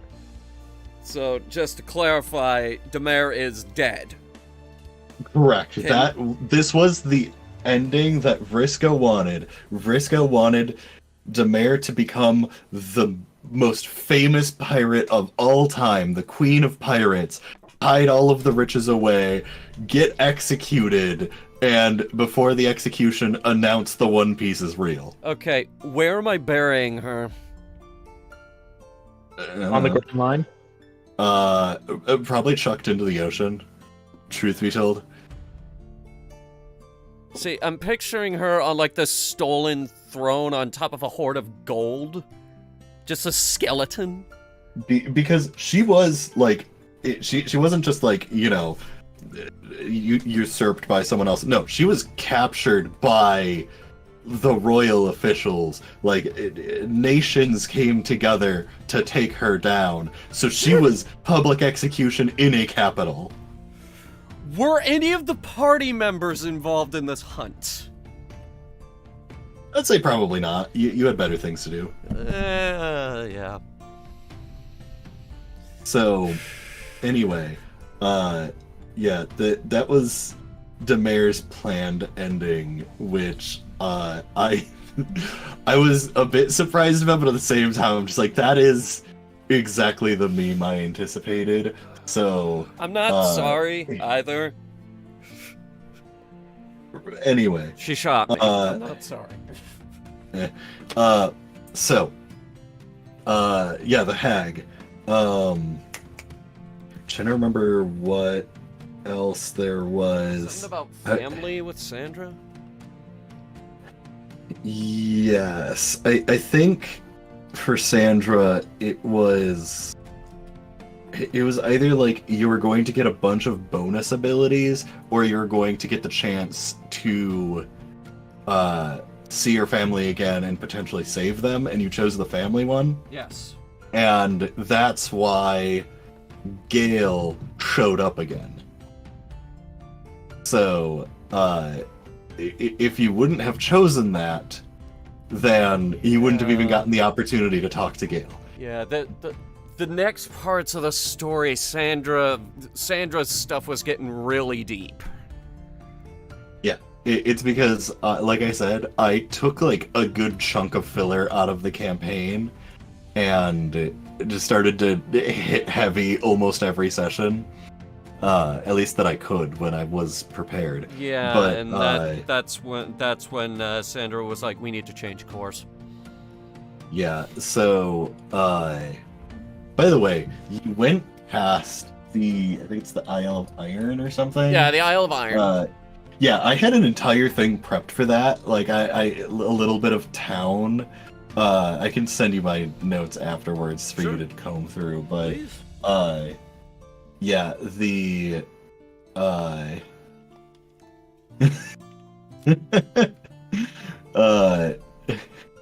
I have an important note written here. Leave Amon's wallet somewhere, either in Edgeville or Granite Keep. I don't know why. I don't remember the context of that. Poor Amon. If you leave it in Granite Keep, it'll be empty by the afternoon. Wait a minute. No, they stole his wallet. I remember this. Yeah, where do Yeah. you think the wallet went? He got it stolen by bandits right before we picked him up. Oh So the yeah. bandits went to Granite Okay. Keep. Fun facts about those bandits. You were supposed to like there was the option to talk to the bandits, and the bandits, I think one or two of them were diamond dogs from the old Pathfinder game. They I don't remember that. I think I may have watched it before that. no, you were still there for it, but Oh, no, I guess I they forgot. essentially they eventually got Abella eventually got like an airship and not an airship, a what's it called, one of the like planescape like ships that can fly through the plains. Airships. It's not an airship. It's called something different. Anyway, yeah, they ended up flying through the plains Planeswalker? I and don't know. well, Spelljammer, that's it. A Spelljammer vessel, and they got essentially separated and ended up in Adia, and they were trying to make some cash and figure out where everyone was and get back. But oh yeah, I forgot about the skeletal merchant named Times New Roman. Oh yes. Oh, definitely They're not supposed reference to. to any other game. Definitely not. I remember that well because that was while the channel was still being hacked and I couldn't access my sheets. Wow. Anyway, so yes, there was the Isle of Iron bit. There was I'm trying to see if I can find it anywhere in my notes, but I think I threw it somewhere near the end. Yep. Oh, here it is. Do I? Oh, hey, look, here are the sailing notes. Demare, fame versus accomplishments. Sandra, family versus freedom. With you choosing family, you got tied to Singar. Nicholas, Who's you Singar? cannot be given more. Wait, what? I cannot be given more? Yeah, that's that's why you were given a cookie. Because I didn't have Don- anything else to get given, so... Yes. The Dante was the power to fell foes or protect pals, and Zach was clarity or chaos, and Zach chose chaos, and that activated the Crazy Clownland perk. But if Zach would have chosen clarity, they would have the DC for all of their mind delve checks would have gotten lower, but they would have completely severed the connection to the Honk Mother. Oh. Mm. Yep. After that, I literally wrote Dragon Strike the board game for the dragons attacking the boat. Then you stopped at Wizard City. You met Necromist Seville Deathsbane. Got good old Peppermint. I don't think I wrote the name of that halfling down. That is on the boat, by the way. I know, but in the Undercity there was the I still have a terrible campaign idea for the end of it. but yeah, so the halfling merchant who sold you peppermint, all of that was just like off the cuff. You kept asking questions, I'm like, yeah, sure, why not? And it ended up getting good old peppermint. Was this during the live show? I don't remember. Her sister showed up during the live show. Was that the same? I think it was the session before that. I don't remember. Anyway, yeah, in my notes, like right after that is there's the Isle of Iron, which you ended up going past, Riverside, which had Old Man Hickory, and I love the note under Old Man Hickory is building a mech to fight against the cattails. You know he's coming back, right? Yeah, absolutely. Which, by the way, if Zach hadn't chose Crazy Clownland, the cattails would have remained regular cattails and wouldn't have become creatures. But because of Crazy Clownland, wacky stuff just starts happening. He still would have been crazy, right? I will yeah. ask. So this is the next game the next 30 years, right? The next 30 game years takes later, place yeah. 30 years later. So this game takes place 872 post-fracture. The next one is 902 post-fracture. You got new problems to deal with. Yeah, Orvid is probably still around as like a puppet, like government leader. You know, I'd say Like real life. I'm trying to think if anybody would actually still. I can't. Besides Demare, I think most people would still be alive. I know that Nicholas for sure would still be alive. feel since like- he wouldn't have aged much. I feel like in 30 years, I can, earn Orvid the Terrible as a name. Maybe.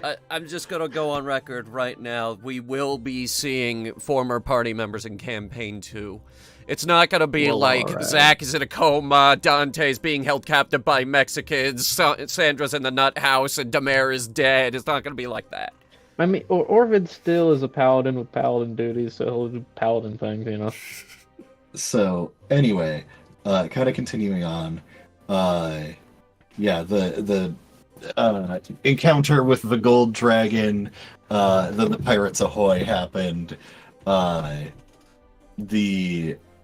which by the way, there was I think it was the lizard folk who got immediately pegged to the floor. Steve. Yeah. Real quick, there's something I forgot to mention here, and I hope Gavin is still listening. When we passed the Adventure Guild, you mentioned they were rebuilding it? Oh, yeah. If you go to the Adventure Guild on the server now, it is being rebuilt. Like, Oh yeah. it's obviously going to be a long process. There's various like- tents there, and they're starting to clear the rubble and set up scaffolding and the like. But yeah, the site has been having stuff done with it.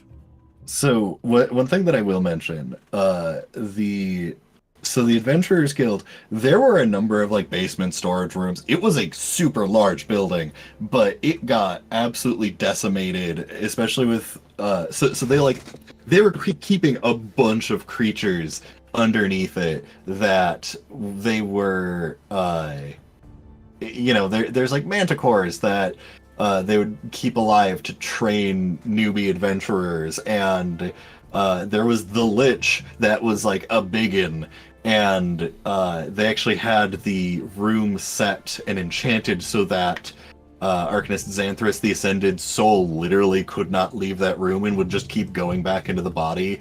That's why she was so pissed at adventurers. She had been down there for like 700 or so years, like a stupid amount of time. But because she comes from pre-fracture, and it was a time. She has a lot of sly comments to make. I love Arcanist Xanthris the Ascended, and she's still around in Adia and your entire world. But like, Don't get me wrong, she's a problem, but I love her. She's the boss bitch. I love her so much. Anyway, so I continuing. will. Yeah. About the adventure guilds. You see, the Granite Keep Adventure Guild was inhabitant until Orvid, took in, and it's just like, wow, this is a large abandoned building. Let's have it be like a soup kitchen, and kobolds were running it, and then the quarantine happened, and it's in the quarantine zone.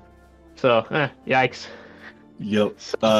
It was a repeated gag throughout the entire campaign that you can't go to an adventurers guild. I did notice this. Yep. Also, as a side note, with the character creations, the campaign too, you guys, I swear to God, you better stop using goth colors, because this is like the third one, Shane. What do you mean? Do you see Dante? He's so fucking colorful, and I'm gonna be from the Underdark. Suck my dick. This is the third goth character. I think it's okay. Let's keep it rolling, because we haven't shared each other's looks at this point. We're keeping it vague, so you're the only one who's really getting privy to all this. I think the only character's actually almost done is Mike. Actually, maybe. No, Hunter's not having any characters. Yours is done. Mine is technically done. I just need to compile everything together. Oh, I hadn't fucking started. Oh my God, Steve! I need that character rep. I'll get it to you. Just give me a second. Rio has. You have to be after Shane, okay? Because I think Coco said that they're gonna need a week. Well, because I'm hanging out with Steve, so. Yeah, it's my birthday coming up. Okay, one of you has to get it done, because... I will get it done. Anyway, moving on. Where were we? Yeah, Riverside? No, we just got past Riverside. Passing the Tower of the Elders, and everybody wanted to rob it.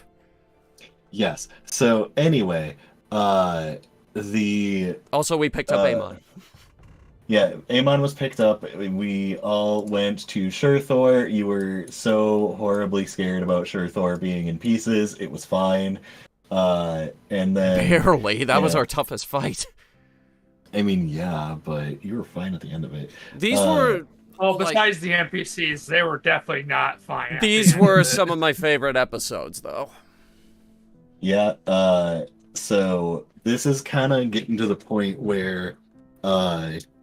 we are getting towards the more recent episodes. So I guess quick things in Shurthor. So the Thieves Guild in Shurthor was very much like, Sandra walked in with unknown people, and it's like, hey, can you get us into the back, and yada yada, and the dude's just like, Sandra, you're no longer a child. Sure, the Thieves Guild is here, but don't actually get your hands dirty. Stop being silly, and didn't want to blow the cover because they didn't know who these people were. And then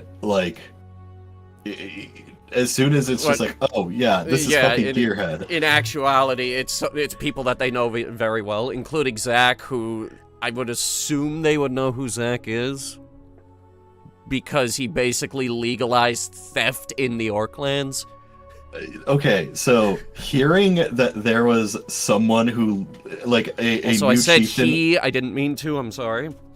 So seeing as how there was a chieftain in the Orklands that legalized thievery and is revolutionizing the black market, it especially with the Granite Keep also being we're great trade partners, and just oh wow, a now technically legal magic item that was stolen, just sell it right off. So 2 levels of legitimacy to make stolen goods clean.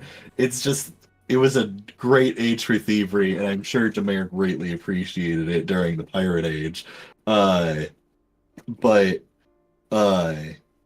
Yeah, wait, like that fucking like Thieves Guild front was just like you need to stop. I don't want to get in trouble with whoever these people are.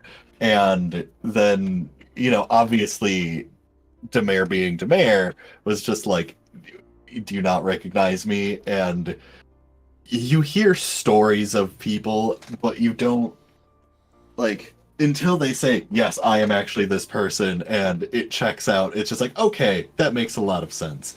So, Zach was just some weird human, and Demare was a creature who probably fit the criteria of being Gearhead, a famous pirate in a basically landlocked area that just had riverways. Like, why would they be in podunk ass Shurthor? Really? So a legend walks through the door, and it's not going to be the first thing this person heard of, especially with Sandra trying to blow their cover. But that's beside the point. Another thing, I really wanted when Sandra's friend that I'm blanking on the name of. I know this. Bookstore, I believe. Selena. Selena. Yes. So Selena, if anyone would have asked Selena for a book recommendation, the book that she would have recommended would have been one of Zach's books, because Zach is an established author, and that was basically never mentioned during the campaign. No, actually, yeah. Nope, Zach never came up. Yes, Zach is a supernatural adventure novelist, and like I'm shocked She- that never got brought because that would have been cool. Nicholas would have been interested for sure.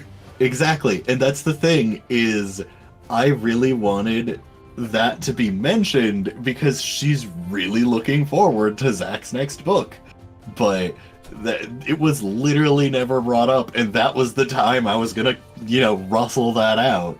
Yeah, But that actually sucks. I would have loved to actually hear about that. yeah, so that was a thing. But trying to think if there was anything else that was really neat. I don't really think there was. Beef But stew. yeah, that place. Also, my I threw in character references to the good old Pathfinder party, and then the party immediately turned and is just like, hey, you people look like a group of adventurers. Do you want to help us? Natural 20 persuasion. And I'm like, oh shit. And that's when Coco joined. I snuck a... There was a Spyro reference in this town. Fawn, you dork? I don't know. No, the blacksmith, her name was Alora. I do I name guess- some of the characters in games Alora, especially if they're any kind of fawn or deer. Just anything close to that, it's like, no, you're Alora now. One of my closing bits about Orvid, I think, off the top of my head, is he's not allowed to lie to you. If you asked Orvid about, like, if you had the context to ask Orvid about anything, he would just up and tell you. He's not gonna like be like, "Hi, I'm Orvid, also known as Crimes John." Like, I'm not gonna dump my backstory to strangers, but it's just like, "Hey, like, are you Crimes John?" And just like, "Yeah, I was an infamous criminal back in the day." Why do you ask? Because with my oath, I am not allowed to lie, or I accept my pardon being revoked. So I guess they never brought it up. you I was could just oblivious. you could have said anything to me, and I would have had to tell you the truth or not speak. Have you committed war crimes? Yes. Sandra also had an open book policy, and no one ever used it. Well, I guess like one of the funniest thing about that is like me and Dothric were on the town before the speech in the coronation, and it's just like we're drinking, and like, hey, Dothric, please do not start a bar fight. Let me promise you that if you don't start a bar fight here, we'll go back to your favorite dive bar, and we'll start a fight there. And then you started the bar fight. Technically, and there's a condition that, like, if a bar fight starts, then he's gonna join, and just like that is entirely fair. So I made a paladin promise, meaning if I have to bring him to the dive bar or my oath is demolished, and you go to that dive bar and a man dies. He hits his head on one of the tables that's made of stone because it's a dwarven dive bar. Dothric's banned from this bar. It's his favorite place to go, and he's banned, but they have no power to stop him from coming in. they I Oh love crap, Dothric. that time of the month again.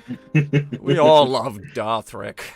Dothric Miss is him really dearly. fun because he's like the opposite of Orvid, and it's just like these two would never hang out. How did they meet each other? This is the only way they would associate, is if they knew each other before. Because like Orvid is very clean kept and like all, refined, and in comparison, Dothric is like a homeless street bum, and they're best friends. See, Bestest friends in the world. that's what I loved about Orvid, Dothric, and Galli. Which, by the way, Galli's name is Gallius Amberwell.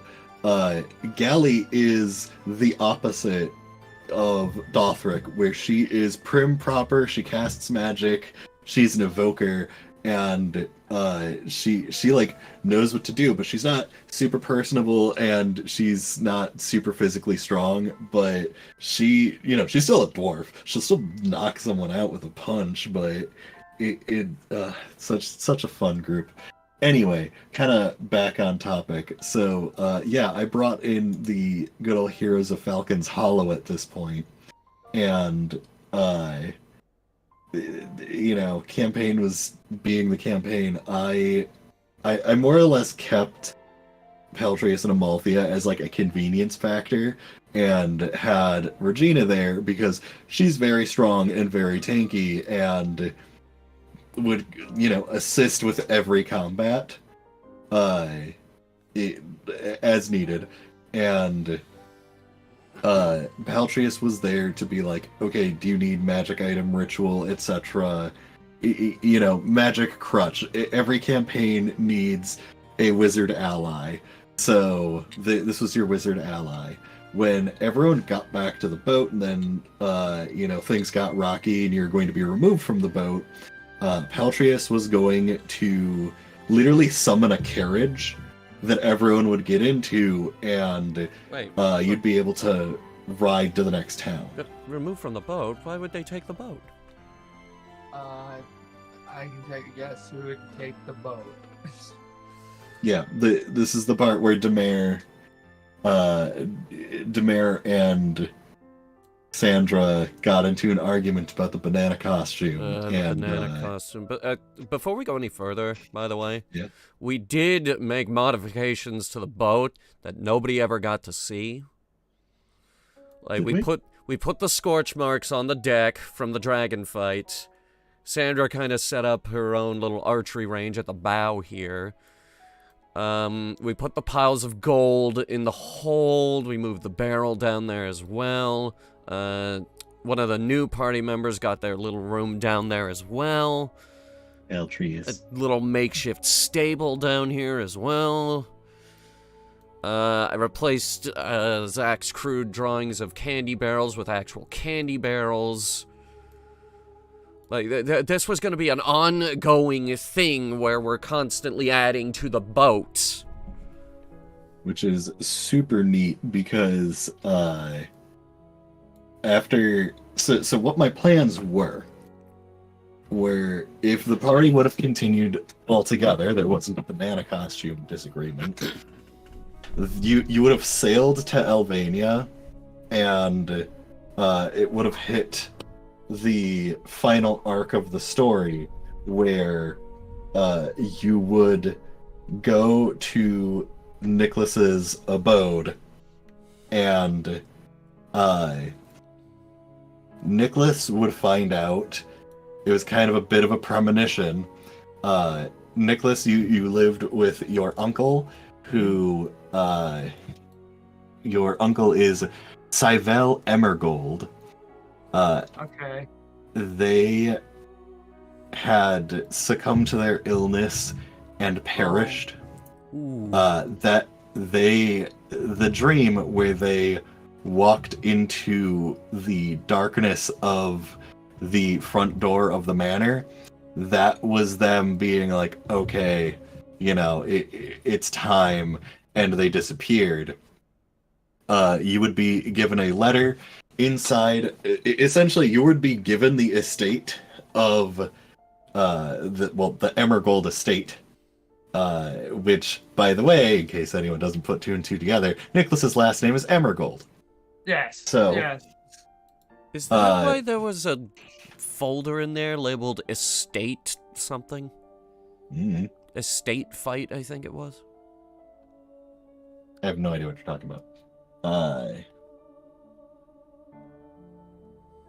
Anyway, so you would find out that there was essentially, I don't remember how I was going to have it, but you would be told that the time is now, claim what is yours, go to the Tower of the Elders, and climb to the top.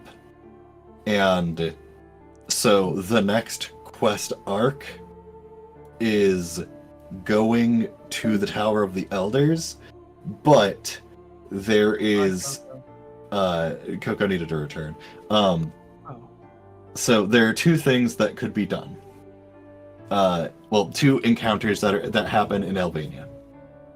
First, quick thing about Albania. There are a number of laws. I categorized the laws into 6 different sections. There is violence, substance, buildings, actions, people, and then one for other.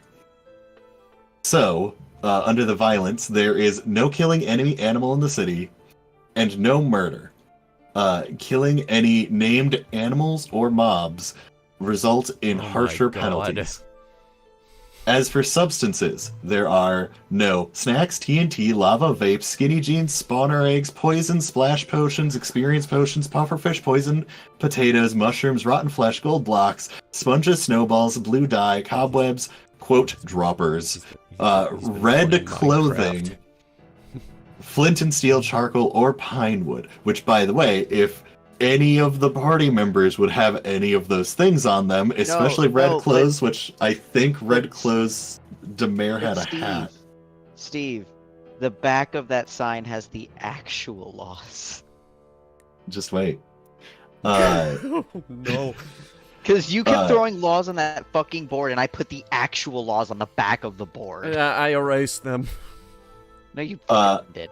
So the thing is, I took all of these laws that were still hanging and made all of them laws. So in Albania, there is the law board, which is the law board in the Minecraft server.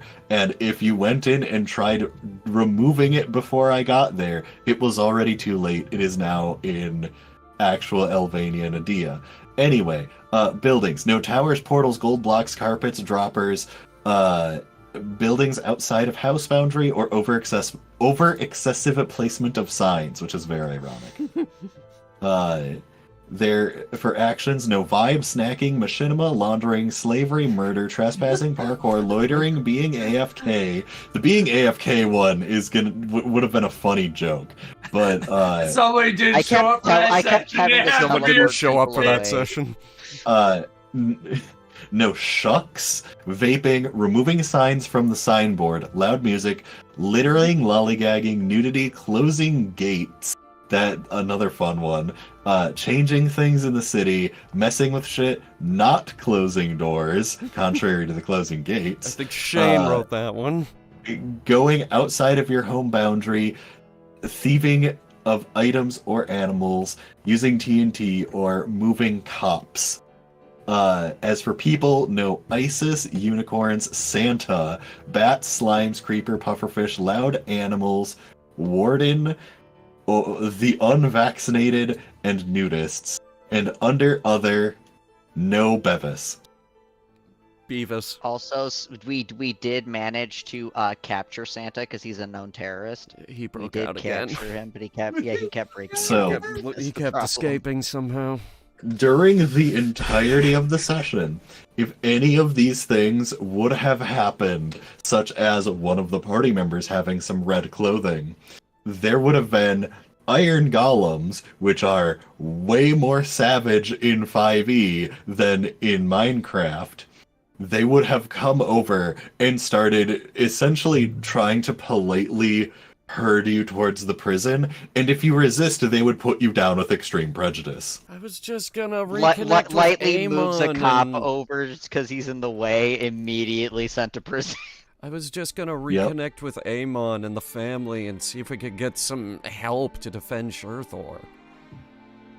So, anyway, that was one of the things. Another thing, the party was going to see the Dragoon, so Ooh. Elvania would have been actively being attacked by dragons, but the Dragoon spear, which I didn't map all of the stats out, essentially it has the ability where you can make it's like DC 20 athletics or acrobatics check, and then you can leap a ludicrous amount of distance into the air. It's like 100 feet times what you should normally be able to. You ignore fall damage. You can throw the spear and then teleport to the spear if it hits a target. It is a Dragonbane spear, and you get resistance to all dragon damage. It's this super overpowered legendary artifact that is soulbound to the Dragoon, and you could have, after the Dragoon put down however many dragons are flying around, you could have interacted with the Dragoon, and if the party decides for some reason to kill the Dragoon and take the spear, Zack could consume the spear and have it added to their pact weapon, and their pact weapon would have been the Dragoon spear. For the and last time, we're not killing him. Killing her. The Dragoon Her. was female. Female. Okay. Oh, I didn't Yep. know that. I didn't know this either. This is a detail that you- was not conveyed. That's because not many people know of the Dragoon, because the Dragoon is a legendary figure who is essentially mythed, but until the dragons actually started showing up, the Dragoon literally wasn't needed, so no one really knew who the Dragoon was until she decided to reappear and help save the town, and if you would have interacted with her, you would have had to be able to, like, talk to her, and she keeps her identity hidden so that people don't know who she is. But, not really many people knew the gender of the Dragoon, but, she's the Dragoon. But yeah, so that's a thing. Also, another thing that would happen is, shortly after the Dragoon incident, some pirates would show up, find Demare, and be like, hey, we need you back because the what was her name? I'm assuming the person at the underneath of Wizard City. No, it was the queen, the current queen of the pirates.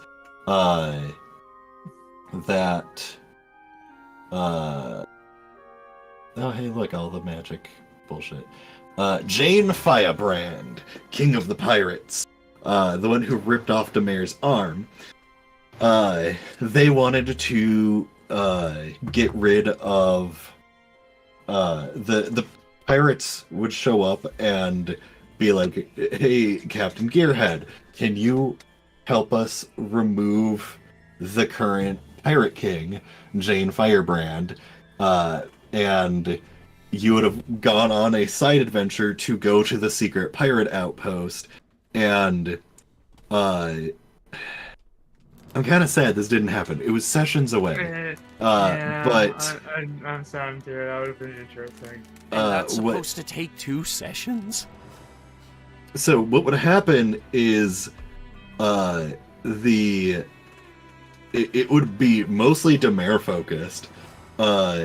You'd more or less show up there, go into, because when the ship is being captained by Captain Gearhead, no one messes with you on the ocean. You sail there, and Demare essentially could walk directly into the boss room, and only Demare would be allowed in. Everyone else would be barred. And what would have happened was a conversation would have started between Jane Firebrand and Demare, and if Demare immediately tried shooting Jane, then there is a giant piece of magically reinforced glass that would just stop any bullets or anything from hitting her. And Jane's big thing is she would try to spur Demare on to start some form of like argument or speech or something just to get Demare talking.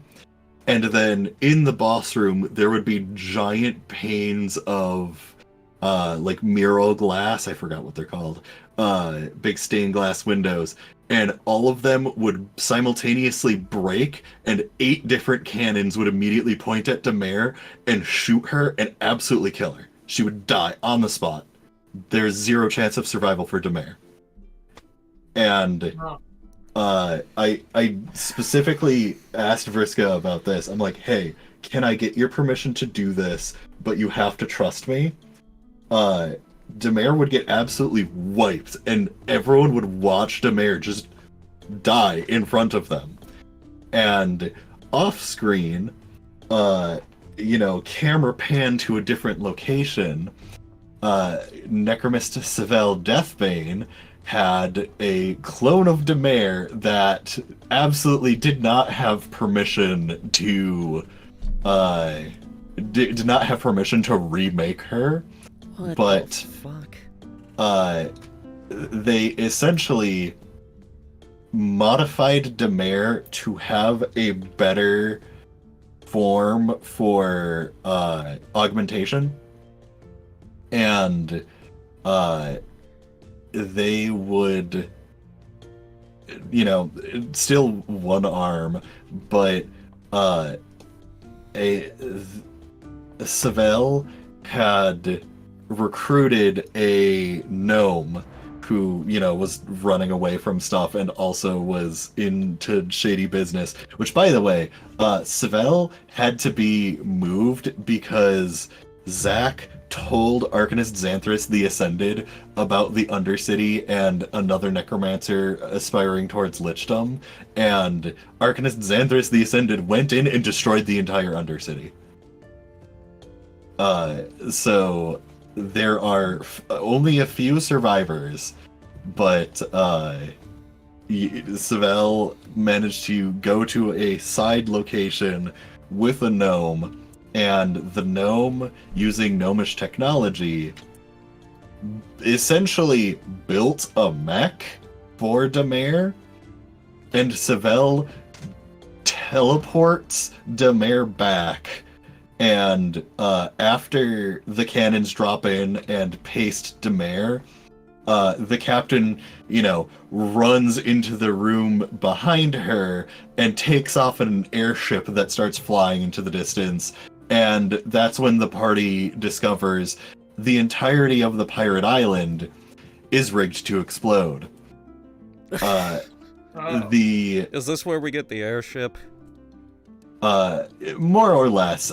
So you need to make an escape from the island first, because Firebrand knew that there's a lot of mutiny going on, so she essentially went, okay, those I know I can trust can be on the airship and man the cannons. Everyone else, you're going to die.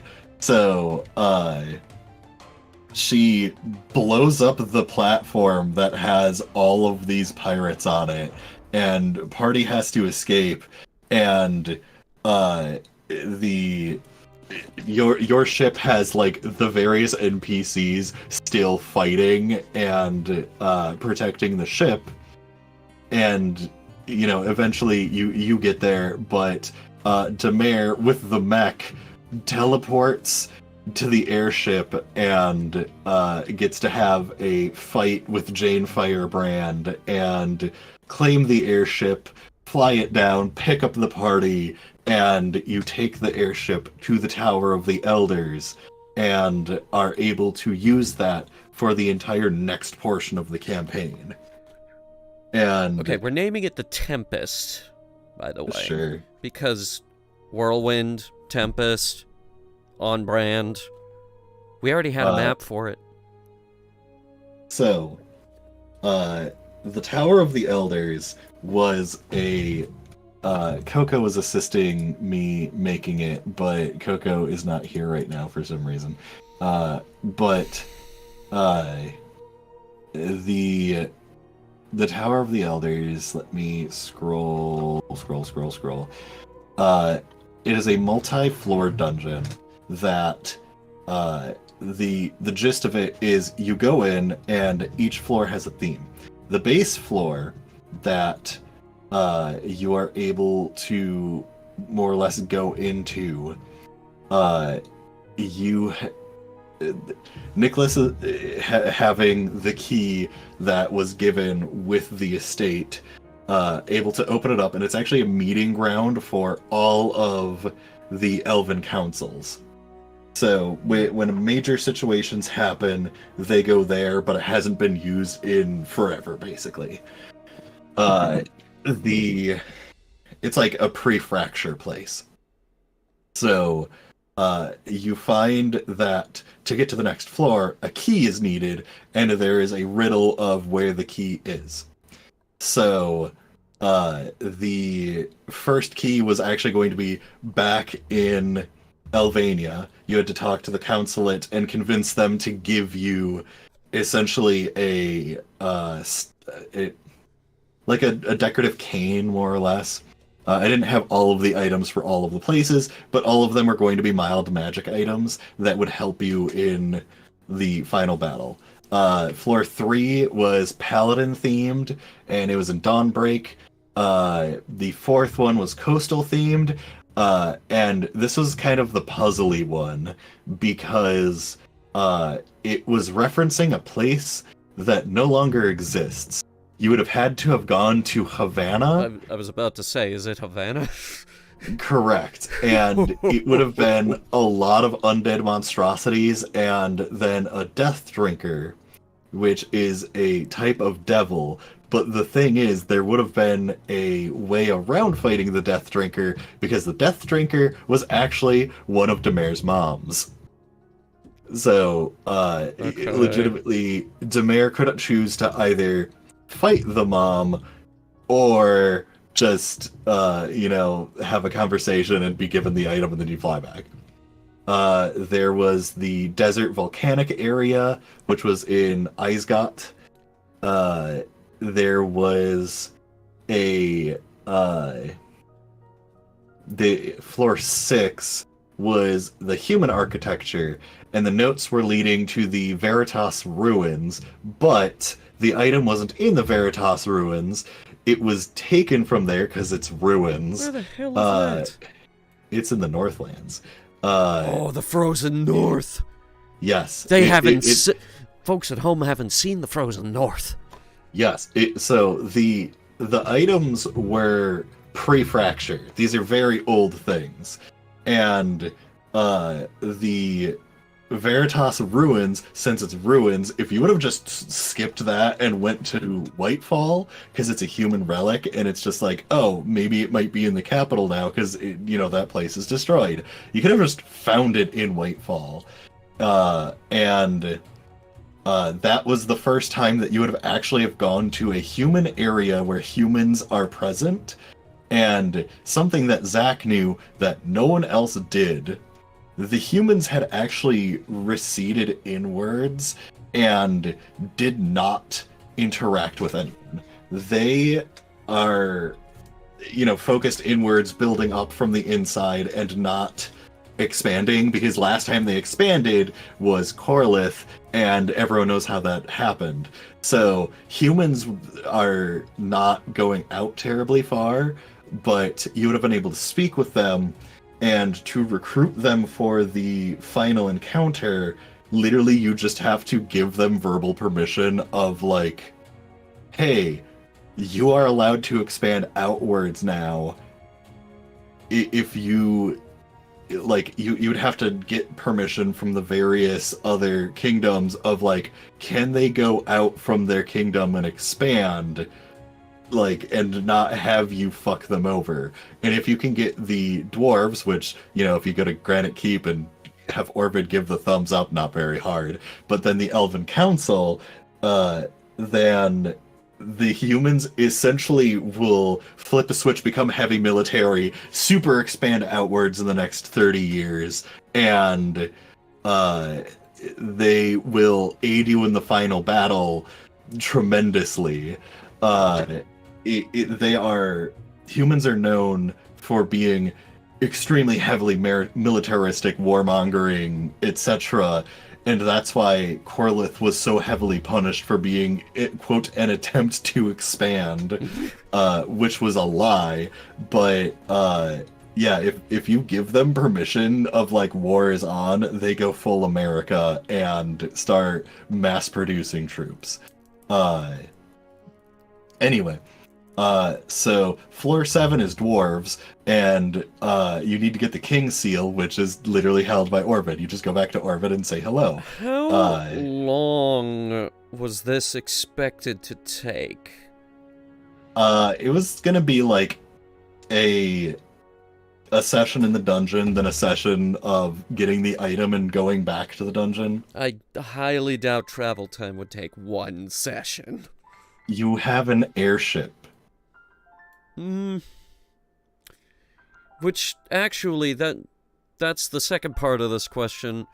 Why can't we just fly it all the way to the top and climb in a window or something? There are no windows. Break open a wall. Magically protected. The mayor has a magic mech! tower. It is a magic tower, and it will either disintegrate or power word kill you. It will make sense when you get to the final floor.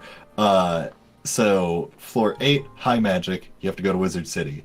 Floor 9, ice theme, you have to go to the Waste, which is, once again, in the frozen north. Nobody goes to the Waste! I put it there because I couldn't think of anything to put there!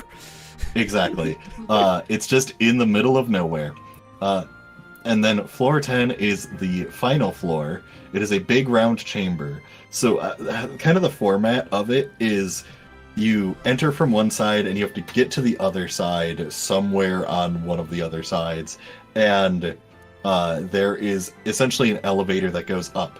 And there are 10 elevators that, like, when you get on an elevator, it will, you need the item to get authorization to go up another floor, but it'll take you all the way to the bottom.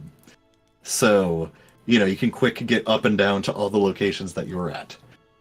When you get to the top floor, one by one, the elevators all rise to the top, and the bosses from each of the floors come up for a huge boss rush at the end, where you have to fight every boss sequentially, no breaks. Boss rush. And go full on Mega Man. on the far side of this room, there is a giant door where only one of the blood of a great arcanist can get through one who has the blood of Elvanius Arcanea, one of the casters of the Fracture. Let me guess. Arcanist. Wait, no. Name. I don't think Xanthras casted the Fracture. No, she worked under one of those casters and Yes. hated Elvanius. Oh. The reason that you were sent there was by Nicholas's uncle. So Nicholas, when you go over No. and touch the door, it opens. Holy. Inside, there is an orb. You go over, lay your hand upon the orb, and in front of you appears a very high elven figure. You see Elvanius Arcanea. No one else sees it. They look at you, and they make a remark how your form certainly has changed. Many years have passed, and much magic had been used on your mind. Pondering upon how many forms they had taken, they look at you, and they ask you, Elvanius Arcanea, to remember your true form. Nicholas, the entire time, was the Fracture caster, Elvanius Arcanea. You So were it wasn't there. the stove. You participated in the Fracture, attempting to save the realm from a great threat upon the horizon. You versed another caster, a wizard, who both of you knew you needed all of the resources of the realm to save the world from this threat. But your conflicting ideals made it to where you had to remove the other person from the equation in order to have those resources. Neither of you would budge because you essentially each other thought you had flawed plans. You started having a battle, and this other caster they were the one who was throwing towns around, destroying the realm, because they didn't care. They needed to kill you. You needed to remove them from the equation. You had a number of people following you, as did they. And it continued on in a bloody battle until another force showed up, seeing these two casters who are causing a ruckus. And the Order of Iron appearing and attacking was enough of a distraction where you cast Wish and wished your opponent out of existence. Oh. No one remembers who this other caster is. They just knew he existed. But the Order of Iron cut into your forces, and you and your retainer needed to go into hiding. So you mind blanked yourself, putting all of your memories into an orb that was later hidden in a tower. And both of you donned new disguises to stay hidden from anyone who would want to find you. Oh my god, Nicholas is Xanthras' boss. No, No? the opposite. Xanthras, as soon as you exit the tower, Xanthras the Ascended and the Death Knight appear to try to kill you. And coming to your safety is your retainer, someone who you had called your uncle for your entire life. Seville Emergold was never your uncle. They were your underling. They were your right-hand man. But, for what was necessary, they acted as your uncle for a time being. Everything was a fabrication, and they didn't die. They needed to start calling upon everyone, because the end is approaching. Whether the party escaped, talked down the Lich, or defeated her in one way or another, as well as the Death Knight, by the end of it, you make your way away. At this point, you would have been around level 14, and Nicholas, or Elvanius, you have two minds inside of your head. There's Nicholas, and then there's Elvanius, and you need to figure out who you are. But since your mannerisms and memory have changed, it takes a bit to get used to it. So you are able, as a player, you would be able to speak to Elvanius, and they are, kind of a vain asshole, who you were a spellcaster that were able to cast a famous spell called Iconoclasm.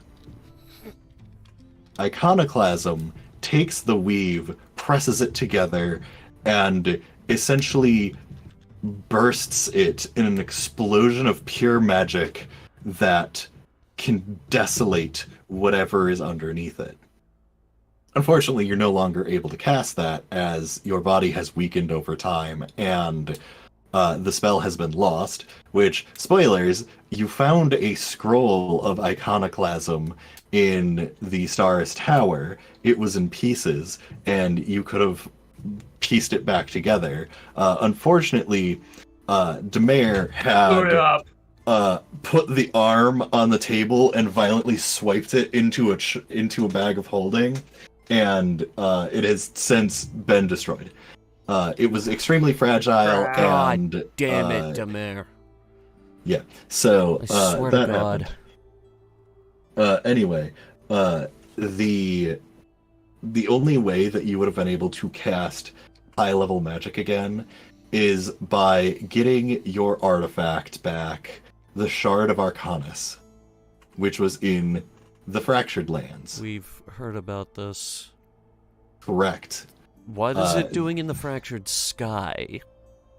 Because that used to be one of Elvanius's hideaways. And the Fractured Lands stay the Fractured Lands because the Shard of Arcanus is floating in there, still allowing the magic. Which, spoilers, it's still there.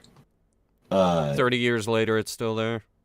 Well, unless the party would have gone and grabbed it, and even at that point, there is enough resonant magic where the Fractured Lands are still floating in the sky. Okay, because I'm not redrawing that map. So, the Shard of Arcanus has been pumping a insane amount of magic, because, the Shard of Arcanus essentially is a way line of the weave that flows with it. So, magic from the weave has been congregating on the Fractured Lands for the last nearly 1,000 years. It has enough magic in it where, given another 500, it's slowly going to start sinking into the ocean, but that's about it. So, the party could have gotten the Shard of Arcanus.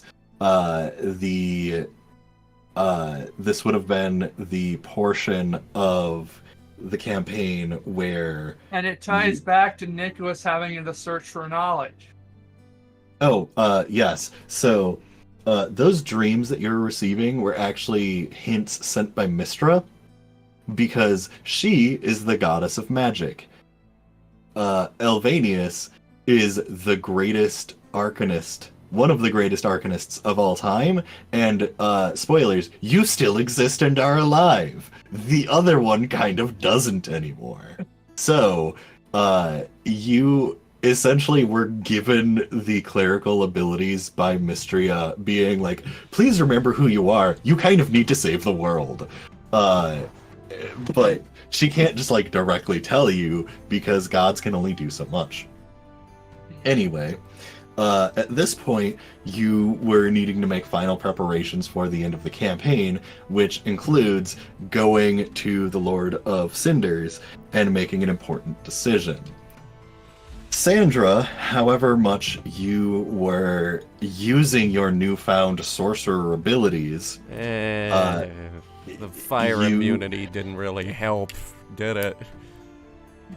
You would have encountered a lot of enemies, especially in the volcanic desert area. Your fire immunity would have been very clutch. In some of the other areas, like the ice area, you kind of are able to cast literal fireball. It would have been pretty neat. You would have probably, depending on how much you used it, gained more levels. So, like, killing the Lord of Cinders dispels that, just takes it away.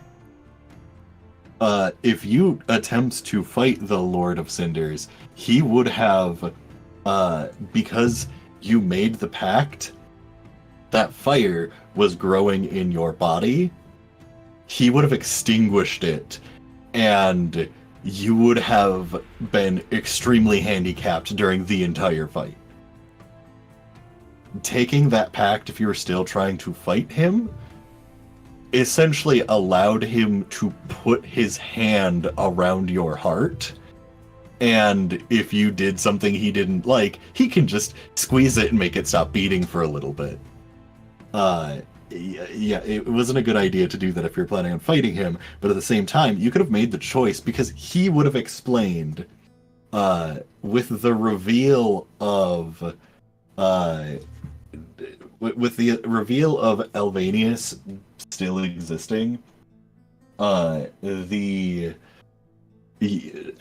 knew what the big bad was, which, if you'll give me one moment, I can go ahead and... Do I still have it open? I don't... Are we finally revealing it?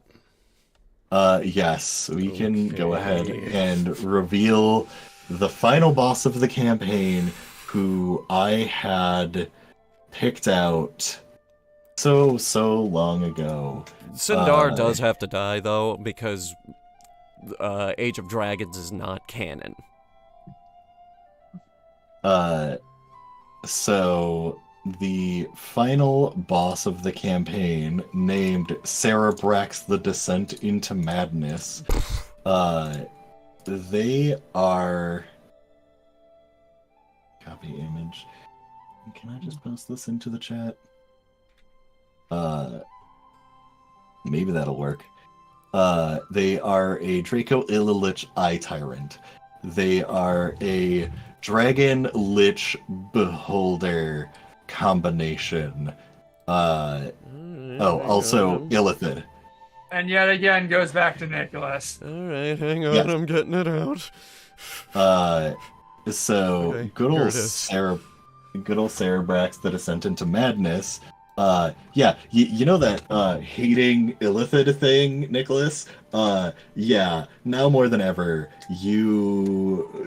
it really all ties in together. But Gargantuan undead, it is labeled. Oh my yes. god. Which, by the way, to kind of explain why I chose to do what I did with Nicholas, I was given a very short backstory and literally asked Eric, hey, would you mind if I did something with this? And Because, I agreed you know, to it. And I agreed Yeah. to it. And I'm assuming that you're probably all right with me turning Yes. Nicholas into the greatest arcanist of the age. So, Yes, this sounds really cool. I love this twist. Jesus Christ. With that, there would have been a choice. If the party wished they could work with the Lord of Cinders to finish the reign of dragon nobility, there are draconic lords that exist, where each colored dragon, the most powerful of that color of dragon, is the lord of X element. So, there is the gold dragon lord, silver dragon lord. Obviously, the Lord of Cinders is the red dragon lord. You either need to make another lord bow to you or kill them. If you kill them, then that color of dragon must bow down to you, and your entire color spectrum of dragon gets more powerful, including yourself. So, once you have enough of that done, which Gale, Sandra's sister, was running around murdering them. She was gifted a lot of power by the Lord of Cinder, which she would have been participating in the boss fight against the party. About that, what would be the persuasion DC on getting her to switch sides? Because I wrote a speech. She did not have a choice. There is a lot in that speech. Legitimately, she didn't have a choice, but she would have at least not have tried to kill you. That is it's like DC 30, because she believes that the only way to stop this beast, which, she was shown what it was. She knows the Draco Illilich Tyrant, Cerebrax, the Descent into Madness. She knows this thing is a beast, and it's coming towards the realm. And the only way to stop it is if the Lord of Cinder becomes the Dragon King. I'm just gonna come out and ask, how the fuck do I save my family while not ushering in the Age of Dragons? Oh, killing him. You just have to kill the Lord of Cinders. Which, if you have, Mechdamare, Elvanius with the Shard of Arcanus, Zack with whatever abilities. If you would have killed the Dragoon, you absolutely would have had a benefit to killing the Lord of Cinders. Okay, but we don't kill the Dragoon. Yeah, it would have, regardless, it's going to be a really fucking hard fight. But if you succeed, then, the Lord of Cinder dies, and you get your family back. So long as you haven't killed Gale, at that point, she is released. And I'm not gonna fight Gale. Actually, I had this whole thing in my head where I just let her beat me up. yeah, it's depending on what you rolled, she's really hesitant to actually fight you regardless. You wanted your family over everything else, so she's hesitant to fight you, but she will absolutely kill your teammates. But once the Lord of Cinder dies, she'll be pissed at you, but then she stops fighting because you literally killed her boss. What the fuck's she gonna do? And, that's when you can get the family back together. You go into the lair, you find your mom, and you find your mom is actually stuck in a crystal. I figured it was something like that, or a coma or something like that. Yeah, she is suspended, and that is when you find out your mother, she is having her power drained to essentially make the Lord of Cinder more powerful, which is helping him and Gale fight the other dragons. Well, this is immoral. And the reason that this is even effective is because Sandra's mom is the goddess Cassandra. She chose to put her avatar, herself, on the mortal plane for a while, in between the Feywild and the mortal plane of existence, and ended up finding another fawn who managed to romance her, and they started a family, and then the Lord of Cinder showed up, captured her and one of her daughters, and immediately stuck her in a crystal. And she couldn't do anything to get out, so she had very little power. That's why you barely saw any influence of Cassandra besides yourself being given abilities and that one deer. So, Sandra is a descendant of divinity. Huh. I might need to rewrite my epilogue a little bit. Yeah. So, oh boy. a descendant of divinity, one of the greatest arcanists of all time, a chosen of a deity, Zach with the Honk Mother, who's also a dual pact warlock, a mech piloting artificer pirate king, and then there is Dante, who is big lightning boy, where your abilities were only going to just continue increasing ridiculously, where you're just going to be the more or less the lightning king of beasts. With all of the things that you kill and hearts that you eat, you're just going to continue getting buffer and buffer, and barbarian 24 strength plus 1d8 lightning damage on every punch, all that good stuff. Oh, by the way, I was gonna do the whole romance speech, like, right before we fought the Lord of Cinders. I will say real quick before we move too much further with the Sandra stuff, part of the reason Orvid didn't quite get along with Sandra yet is because he was just like, look at this family haver. You should be a real orphan like me. You should just cough it up. A real orphan like me? Oh my god, he's to be jealous. A real orphan. You need to be a real orphan. How dare you have parents? Where's my mom? You have a mom? Where? How about you try running a thieves guild for once? Talk to me there. Little does he know.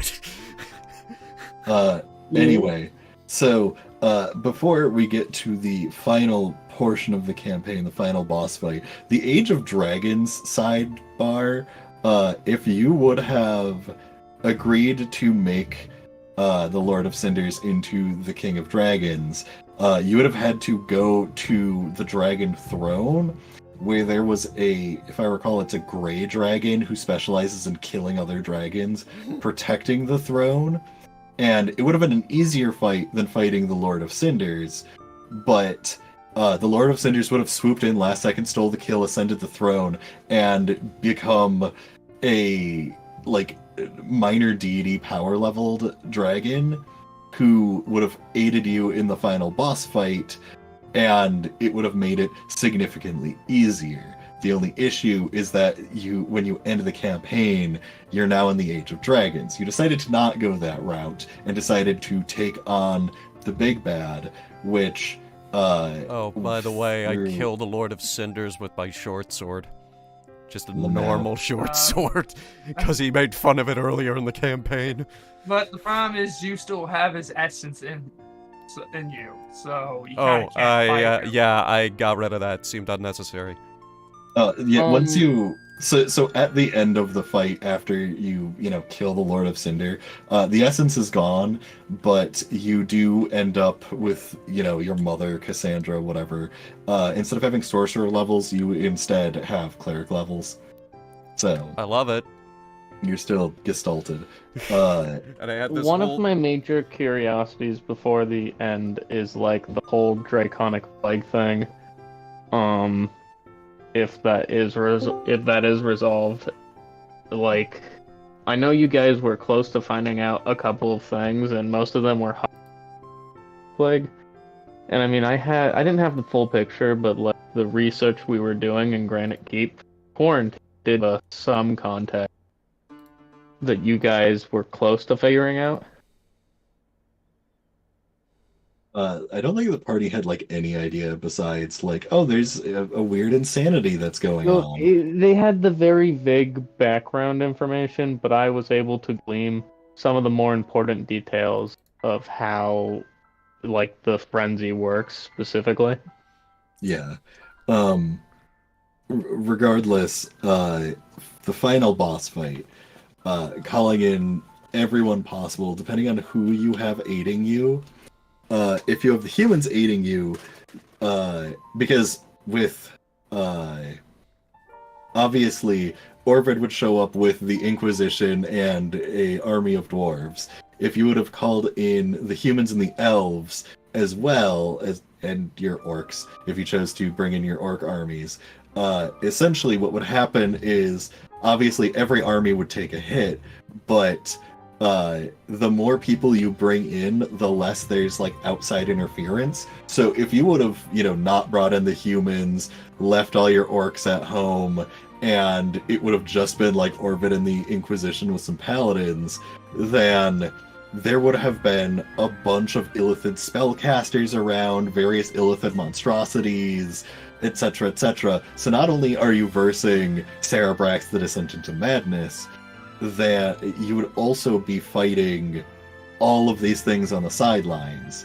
But with all of your allies called in, assuming you did literally everything, then there would be very little interference, because one of the major things that would happen is someone casts a spell and then counterspell, counterspell, counterspell, counterspell. You would have gotten literally nothing off if you would have brought in no one. If the Lord of Cinder would have been there, it would have been, dragon versus dragon fight, and you're kind of doing the side crowd control while trying to get some damage in. It's a good time, but the final confrontation takes place in the Gnome Lands, because the Gnome Lands are wiped. There is a Illithid dungeon in the Gnome Lands that once, the final thing is... Is it this thing? What do you mean, this thing? I'm pointing at it. I am waiting for the stream to catch up. You know you have a map, right? I mean, yeah, but I'm looking at my notes and not the map. Hang on. Where are you? Oh. Yeah, it's one of those things in there. So one of the Illithid dungeons literally inverts and goes up, and there is, the battle up to the final boss fight, and then there's an Elder Brain, there's all the fun monstrosities that you have to fight, and then there's obviously the final confrontation. And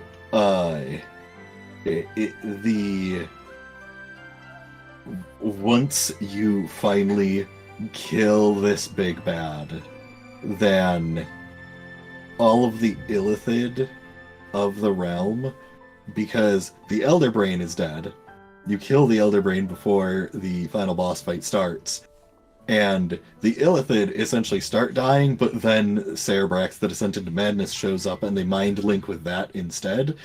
Once Cerebrax is dead, none of the Illithid have anything to connect with, and essentially all of them don't really know what to do. They're very confused, out of whack, and very easy to be put down by whoever is conveniently next to them. And of the Draconics, if there are, depending on how far gone they are, some of them are able to survive. Any baby or young dragons of like dragons, all of them are unable to be salvaged. They die. The adult dragons, most of them are fine. Ancient dragons, all of them are fine. A lot of them have been killed, on the other hand, by Gale, but that's beside the point. Then there's the dragon hunts a year later. Yeah, that also happens. The Dragonborn and Kobold populations, both of them take a massive hit. Basically, all of the gnomes are dead, but the realm is saved, and the heroes all can have their amazing epilogues, which everyone knows what happens to Demare. Demare ends up sailing into literally steals all of the party's ships and probably a section of their gold, and sails into the distance, becomes the pirate king queen, and they usher in the age of piracy, collect vast amounts of wealth, hide it away, get captured, get executed, but right before the execution, announce the One Piece is real, ushering in a new age of pirates. Zack, on the other hand, publishes a handful of hit books and then disappears. Just gone. No one really knows what happened to Zack, but a lot of you kind of get the fact that the Dark Carnival is a thing that keeps appearing and disappearing, and Zack is strangely never heard from again, though another book or two are somehow published. With that, assumably, Nicholas, you either can choose to become Elvanius and be one of the great ruling arcanists and take over Wizard City, or choose to remain Nicholas for now, though a bit more ascended than normal, and return to your life in Elvania. Whichever you choose, Nicholas. Whichever I guess I ending would you would choose like. the Avenia ending, just because at this point I'm pretty sure Nicholas is just going, this is a bit too much power for me to handle, and No I'd one rather man just- should have all that Yeah. power. Essentially, I have caused enough fractures in my lifetime, and I don't really want to do another one. Mhm. So, added to Elvania is the estate, the Emergold estate, which a very, very powerful caster of both arcane and divine magic exists, but they tend to not do much. They enjoy their time reading books, and whatever following you have, some of them do make their way out of the woodwork over the ages, and assist bringing you books and a variety of other things, but you live a simple life. With that, Dante, if you had any ideas as to what you wanted your epilogue to be after being one of the greatest slayers of beasts, taking out a Draco Illilich Eye Tyrant. Actually, I had a question. Did we ever get to do Dante's drug intervention? Thing is, Dante doesn't have much of a problem, but he has resorted to it on multiple occasions until he got powerful enough. Plus, he kept it as secret as possible. So it's not too much of a problem, but it is something he resorts to, even if he doesn't want to. But he does crave it. Can't help the craving, but he doesn't do it. He's a good boy. So otherwise, my story is very tied in with Sandra's. Yes, because So I'd say Sandra would be the one to go first. I believe we agreed on the ship name Pineheart. I like that name. Yes, because Dante x Sandra is canon. Yes, we do get married. We're a couple. Before I go too deep into Sandra's epilogue, because Sandra's epilogue, mine ties into it. Like mine kind of stems off of hers, but goes its own route as well. I had a question for you, Steve. Mm. There is a reason why I asked for that map with the location of Sandra's old village. Is it possible to bring back her dad? Uh, With the resources we have by the end of the game.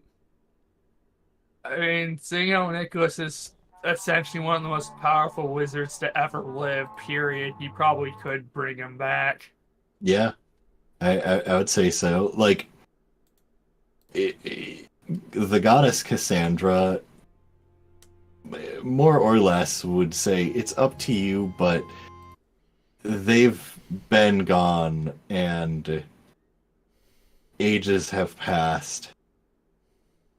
Some should stay lying, but if the heart craves, then the heart craves. So, you know, the goddess Cassandra is not fully on board of bringing your father back, but not going to stop you if you do, which, once again, you do have one of the greatest arcanists of all time there who can cast Wish, so... No, let's cast Ceremony instead.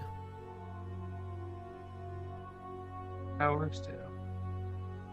Just lay them to Ceremony. rest for good. Mhm. After that, Sandra goes home. She, there's a thing on the Shurthor map. It's way over here. Description of this on the interactive version is it's just an abandoned house in the woods. Don't think too hard about it. Mhm. I'm gonna buy that and the land around it, and I'm gonna open a vineyard, make wine.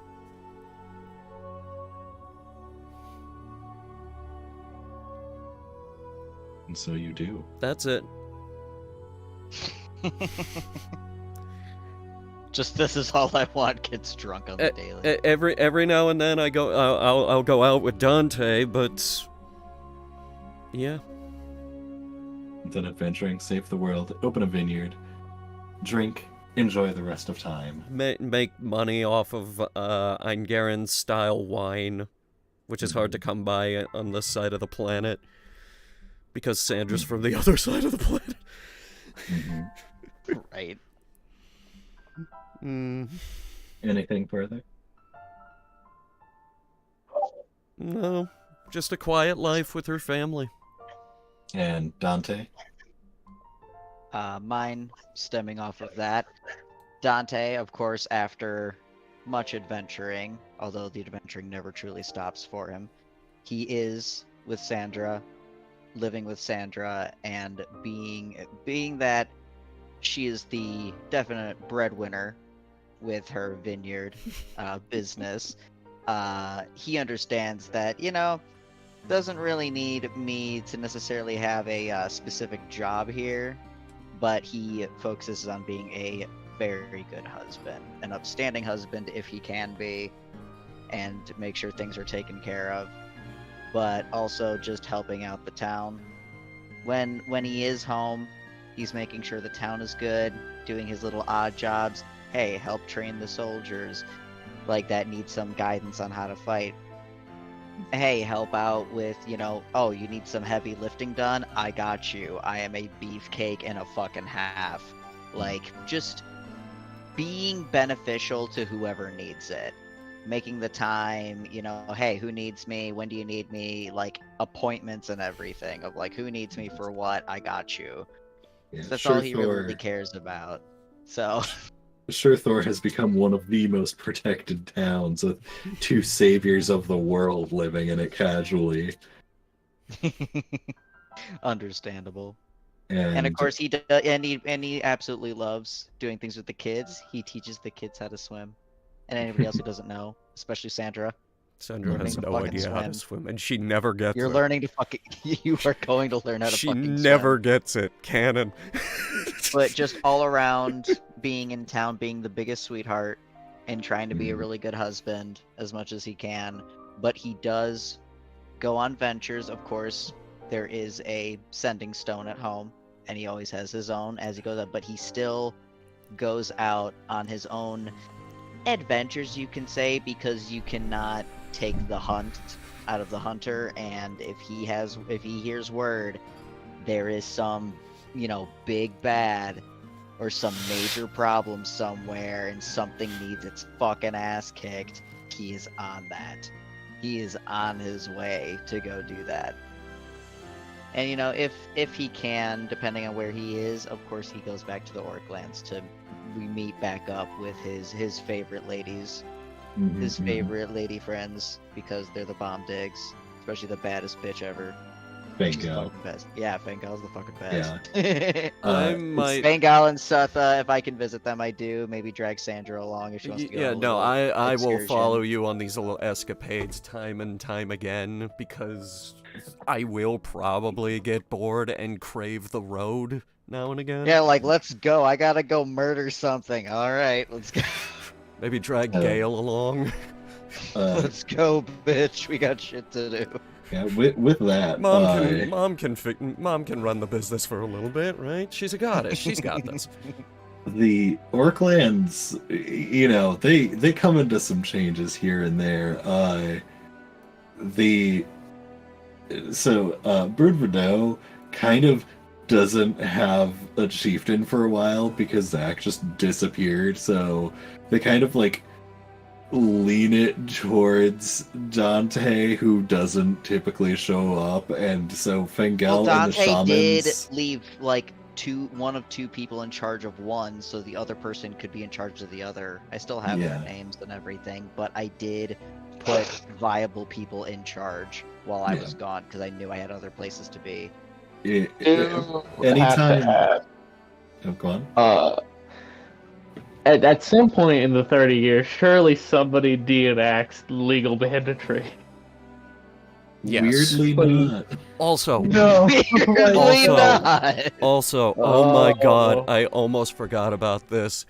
There was a mini thing with Sandra in the Winter City where she has a 50 gold tab out, and I do end up paying that eventually.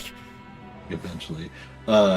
So I will say, With interest. to wrap up the Orclands, Fengel eventually, with how many people come in and want to challenge the chieftain, just starts putting people in their place and kind of just is pseudo a ruler, but Sutha and the other shamans, which Sutha being the youngest shaman, when the other shamans start dying of old age, she just becomes the main shaman, and I'm so proud of her. Cassell ends up no longer being a kind of conforming to the whole chieftain thing, and instead becomes a consulate with the various merchants in charge. But the rest of the Orclands are mostly Fengel and Sutha, as well as the dwarf who runs the Adventurers Guild. They kind of become a trio, and every time someone challenges them, Fengel just puts them in the ground. Damn fucking right. Which they still have the Sending Stone. Yep. That Dante also has the Sending Stone too, because he still has to have his late night girl talk, listening to the escapades of Fengel. Fengel tells you how many we never bodies are lose stacked. contact. We're BFFs. And with that, to kind of go over the guest characters, not to really... before you transition off the Orclands, I'm just gonna say, Orzer never really recovered. Yeah, it's pretty fucked. But 30 years from now, it is still pretty bad there, but they're trying to get back on their feet. Yeah. I will mention, there's one thing that I put in Orzer. You never encountered the Ocular Disintegrator, which is a giant eye cannon that literally is a disintegration ray. Is that what shot down my bird? Noticed... Huh? Is that what shot down my bird? No, there was a flying creature that ate your bird. Okay.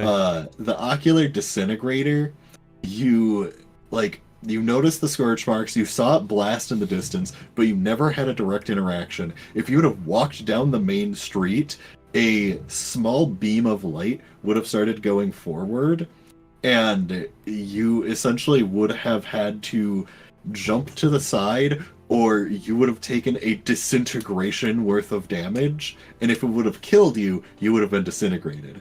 But you went through the entire town the wrong way because there are three parts to it. There is the batteries, which were in Zach's mentor's lair, which were, I think, dismantled by Demare. There was the solar panels, which were on top of the Star's tower, and then there was the device itself that, once you remove its extra charges with the batteries underground and remove the ability to recharge with the panels on top of the tower, then it literally has one blast left, and then you can do whatever the heck you want with it. But if you manage to take it, you could have, had it.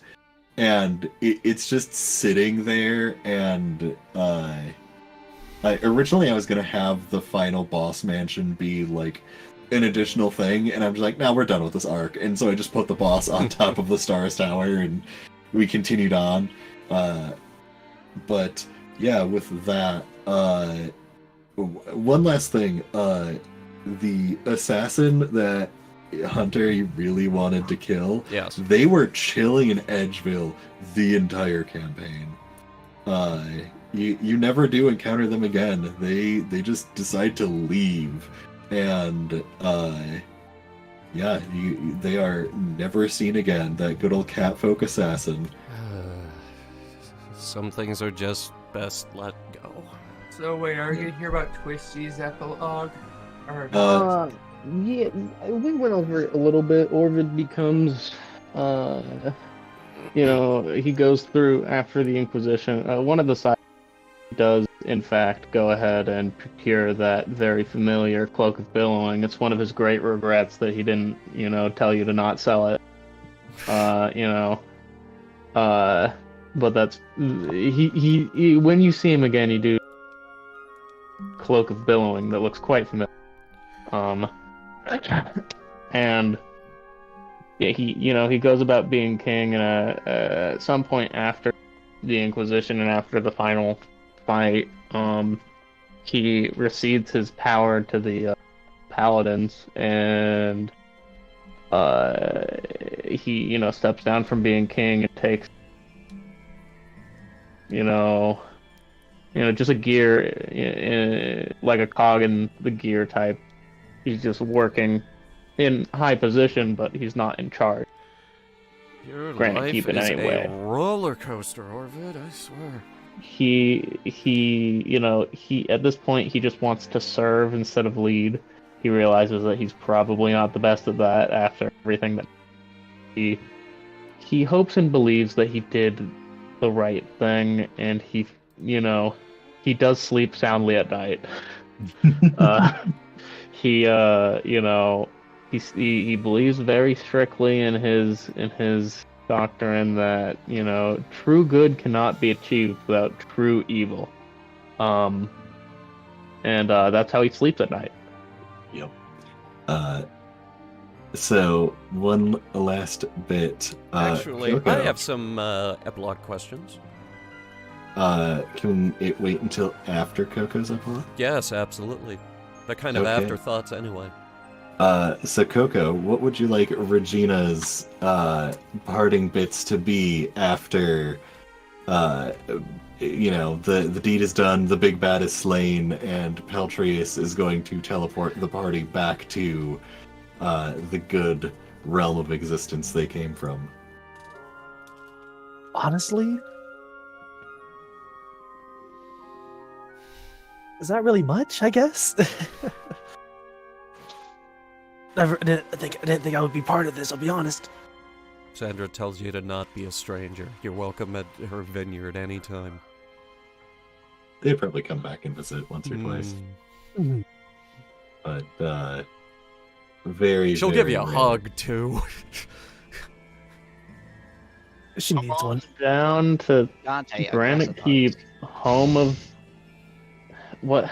There was a food item that Zach got a insane roll on. I think either Zach or Nicholas got an insane God. roll, Yes. and it was Angel Some- fruit cake?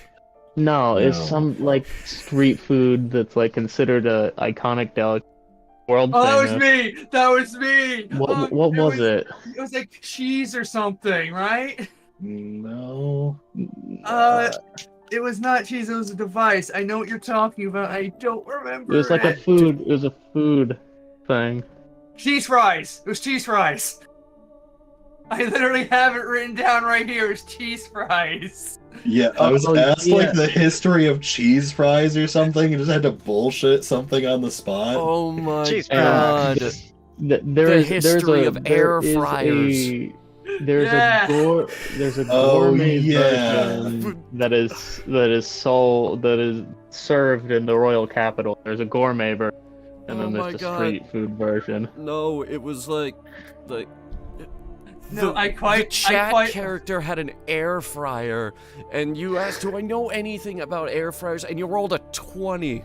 And Steve was like, "Oh, you went on a pilgrimage trying to find the greatest air fryers of all time," and went on for like 5 minutes about this.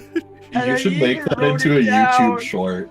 I even If wrote I it could get it down. down to Cheese 1 fries minute, is sure. from a story of human dishes, but was eventually given to dwarves. Then the draconic lands of the Wonaflexal lands. The dragons found out the cheese could melt. Found a new formula, then gave it back to Granite Keep with the origin of cheese fries came to be. Dwarves found a clown niche. By the way, as a side note, Royce is on the boat here. We Oh, didn't Royce. forget Royce. Alright, so with that, final epilogue questions for the GM. Right, I had a few. What happened to Elizabeth? So Elizabeth was shadow cursed and was literally sent to the Shadow Realm, and the party, if Elizabeth, so more or less, Elizabeth's Shadow Fox demon came in and like ate her. She lost control of it, and she is in the Shadow Plane. You can go get her if you want. Okay, But, because see, I talked it over with Lunar.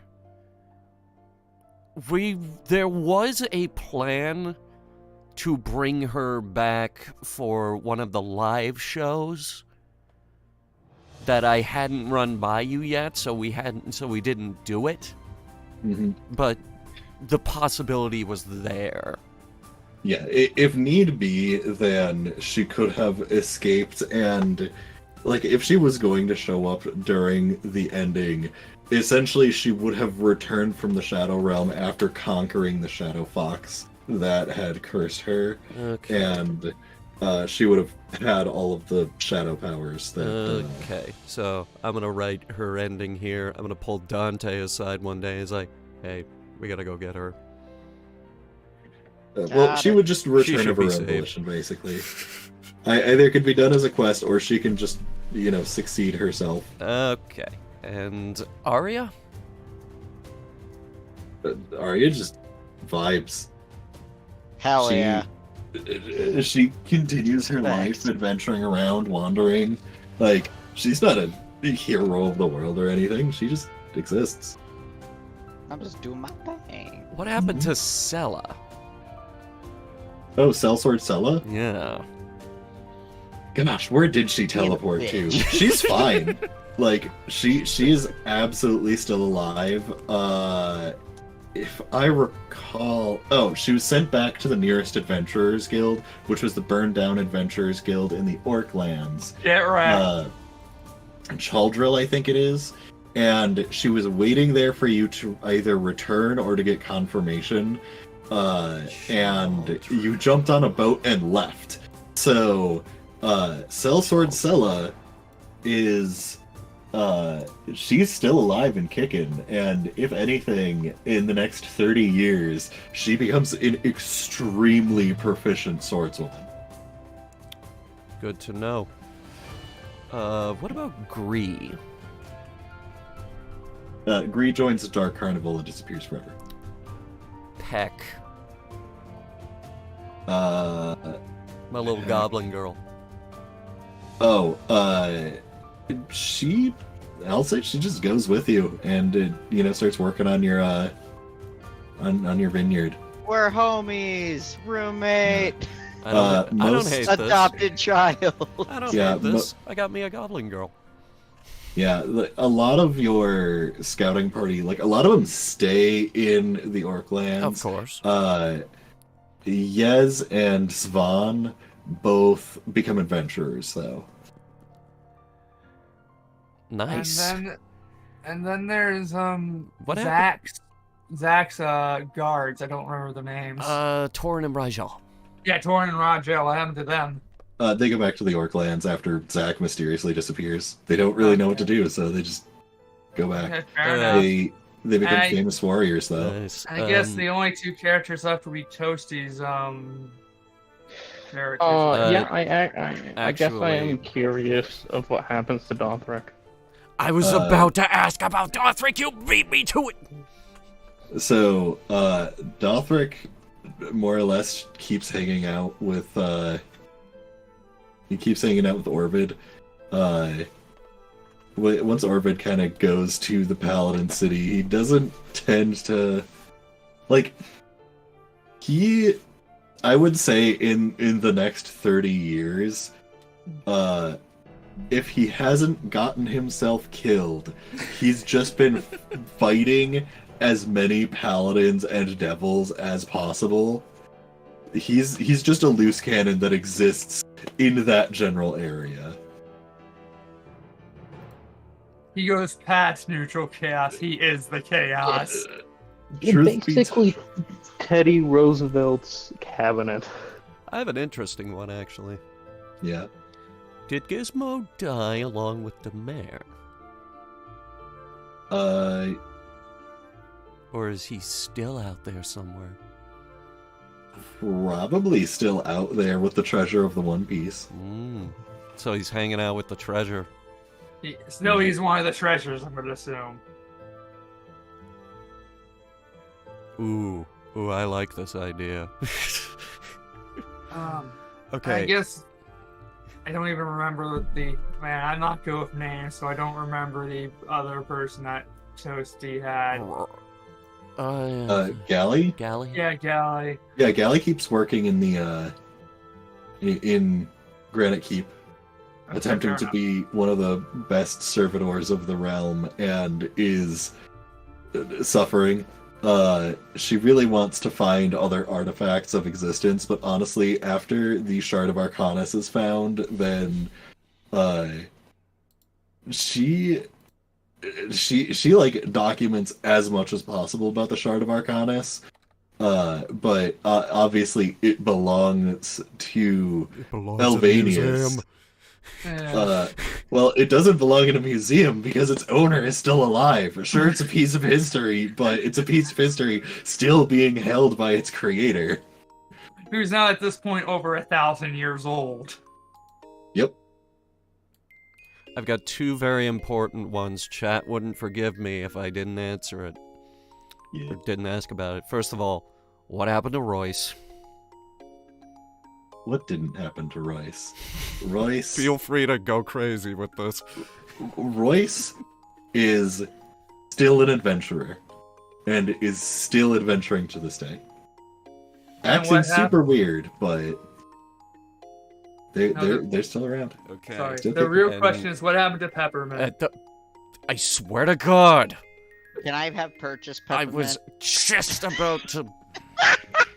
Wow. I I swear. kept hot thinking about buying questions. peppermint. No one would have forgiven me if I didn't If you ask about would. peppermint. I was If gonna they would. ask about peppermint, and you guys keep beating me to it. And, yes, Chris, you're very late. So Peppermint. Who initially wasn't it Zach who bought Peppermint? Zach bought peppermint. Yes, and I wanted to try to buy it from Zach, but I don't think they would. Yeah, Peppermint disappears with Zach, but some say that Hey, if I roll a They're- die real quick and I roll a 20, can we buy him? fuck it, go for it. I want pep. That's a 7. Yeah. Well, some say that there is a golem potentially. Never mind. Yeah, you can have peppermint. Peppermint that works on the vineyard. Last 20 of the game. Oh my god. That's my first only, D20 roll. only on Dungeons and Dorkheads, folks. You can't make this shit up if you Peppermint. Also, I looked back and wanted to see how long I was withholding the secret of who Nicholas truly was. When I sent Eric, when I sent you the message, can I add to your backstory? That's when I had the idea. It was November 5th of 2021. Wow. It is 3 years ago. Yeah, it's like it's a week and a half away from being straight 2 years I have been holding on to that secret. Didn't we start this campaign in 2020? I don't think so. When did the first episode air, guys? Actually, that's a better question. You know what? And then you have to subtract a couple months. No, you know what? I have them. I have every single video ever shot for this show still in the archive. Ah. I have the Roan campaign in here. The frickin' I see it. The airship. MP4, 3 hours long. Created Tuesday, June 29th, 2021. Oh, so it's still 2021. I thought we started this during the pandemic, but okay. But yeah, with that, was there any further questions about anything in the campaign? What happened to... Fuck it. What happened to the boat? Which boat? Jester's End? Yeah, Jester's End. What happened to that? Oh, it was stolen by Demare. Oh, she got Including the giant magic keg? Yes. God damn it. Okay, well, the Just the unlimited milkshake. okay, the airship is gonna have to come Cup. back for campaign 2. Because I have Well- plans. See, the thing is, It's with like- the Horde, isn't it? yeah.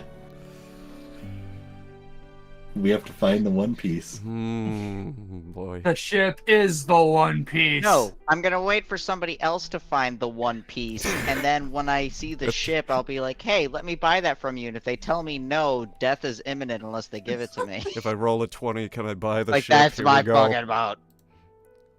I guess the That's a the main 10. thing with Orvid is I wish I had more time to like organically like reveal things, and if we got a little closer with a couple things, like it, even if Orvid makes return, you would have seen on his on his desk his wanted poster, and be like, oh yeah, I'm Crimes John, by the way.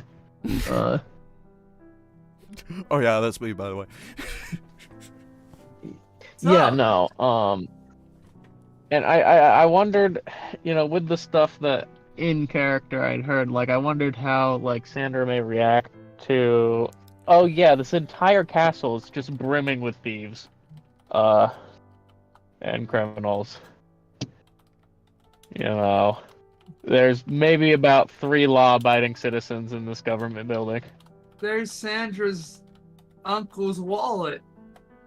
I don't have an uncle. There it goes, walking down the street. I was waiting. I had this joke about her grandma too, and I could never figure out where to put it in. I was like, okay, you say I don't know your.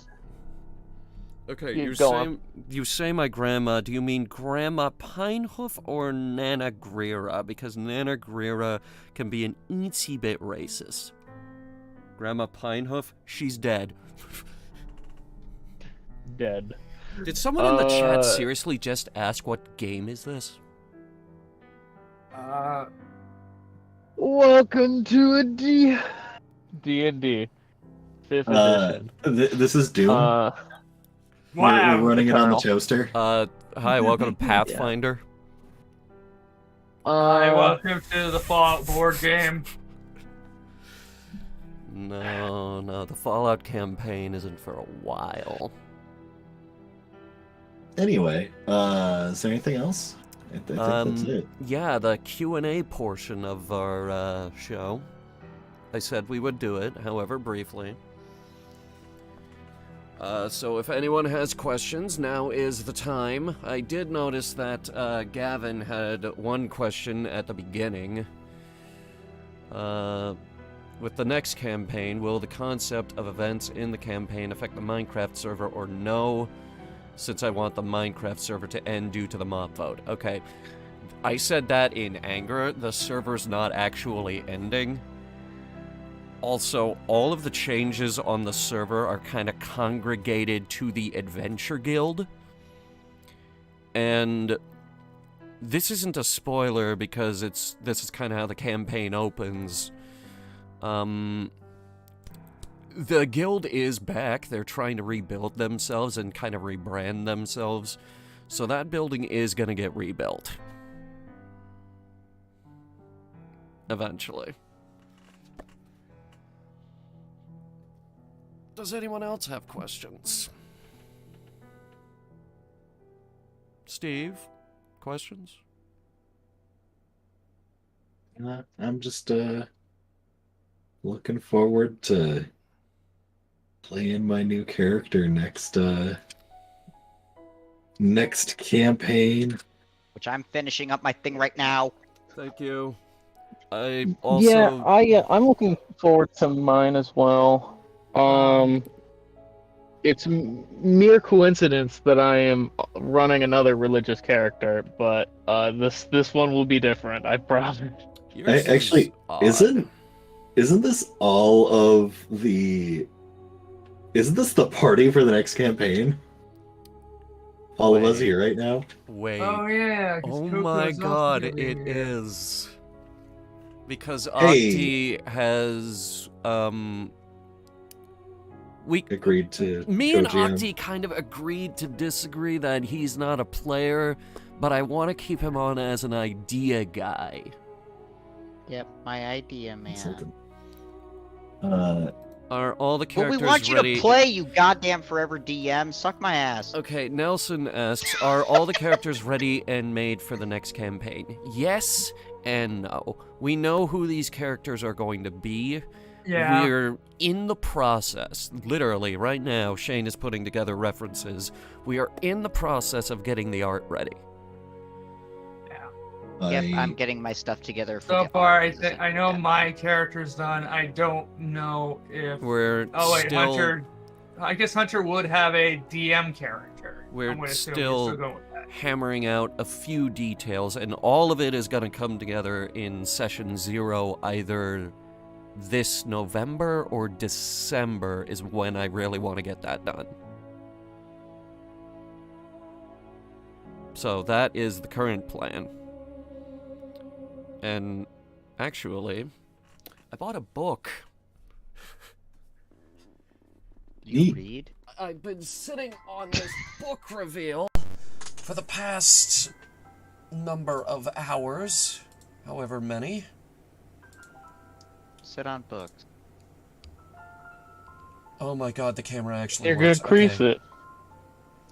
I'm very excited to see what our party is going to be. Yeah, I'm cute. if you guys are on the stream, I bought that. And it still has that new book smell.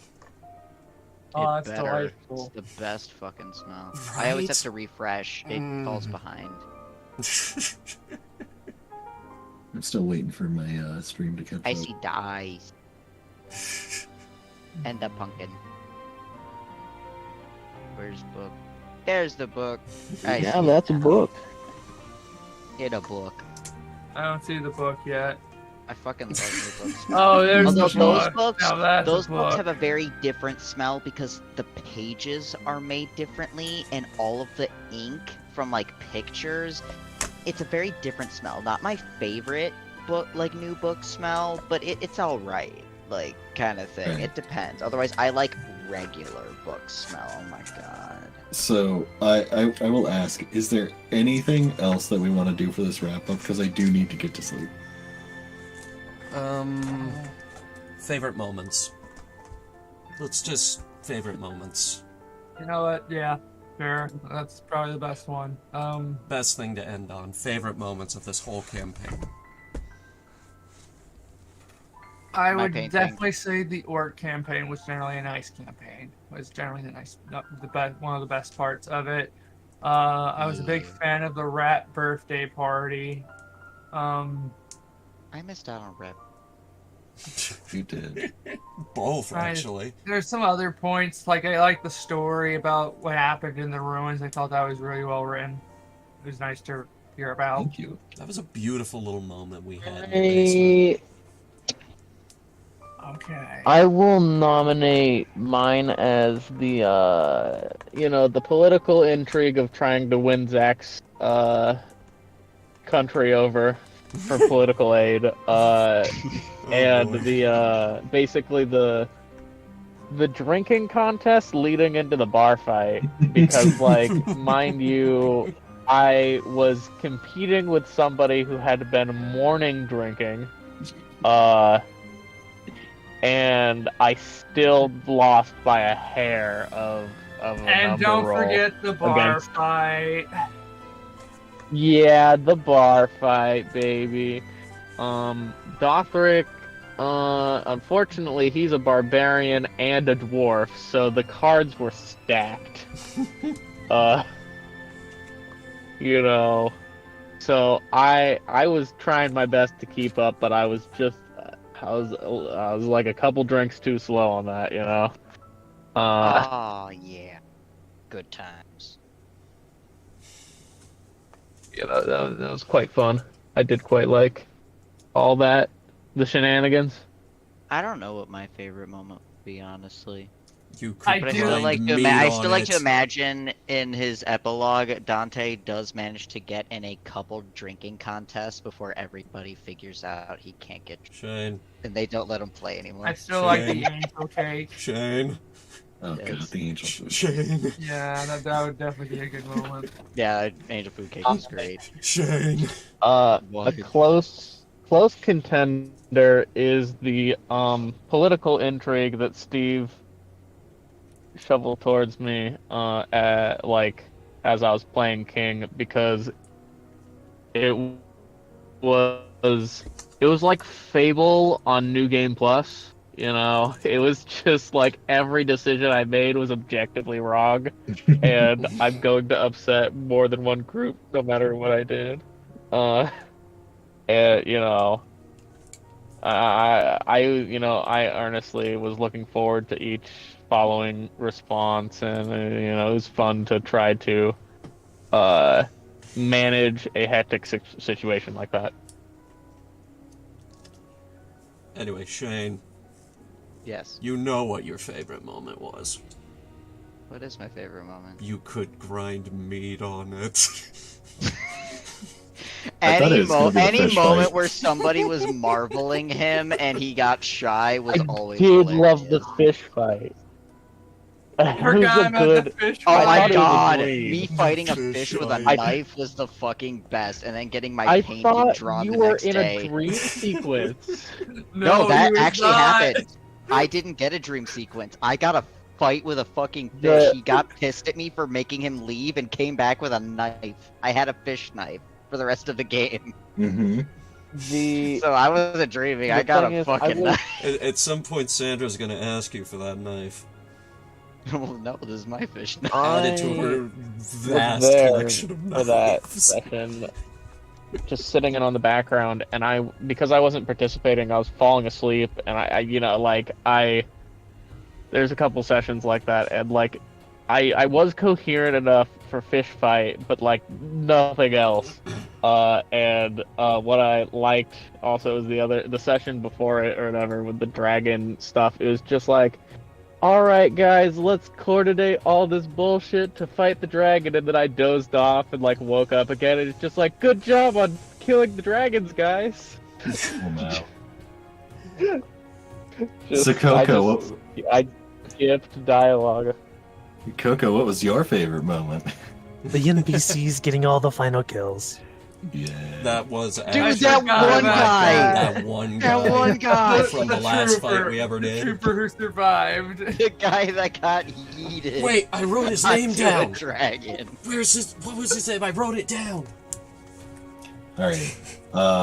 So I think, Hunter, you just have to share your final favorite moment. Yeah, and I then haven't have gone to yet. Give me 1 second. Try and think of one because like there are so many moments that I really enjoyed. Like a lot of it is like Sebastian. No, it Yeah. wasn't Sebastian. These are the people who died. Never mind. I didn't write it down. So, God, there are so many good moments because there was a combination of like really tense character moments, like when the assassin was talking to Zack. There was like a lot of the interactions with Arcanist and Xanthus, the Ascended.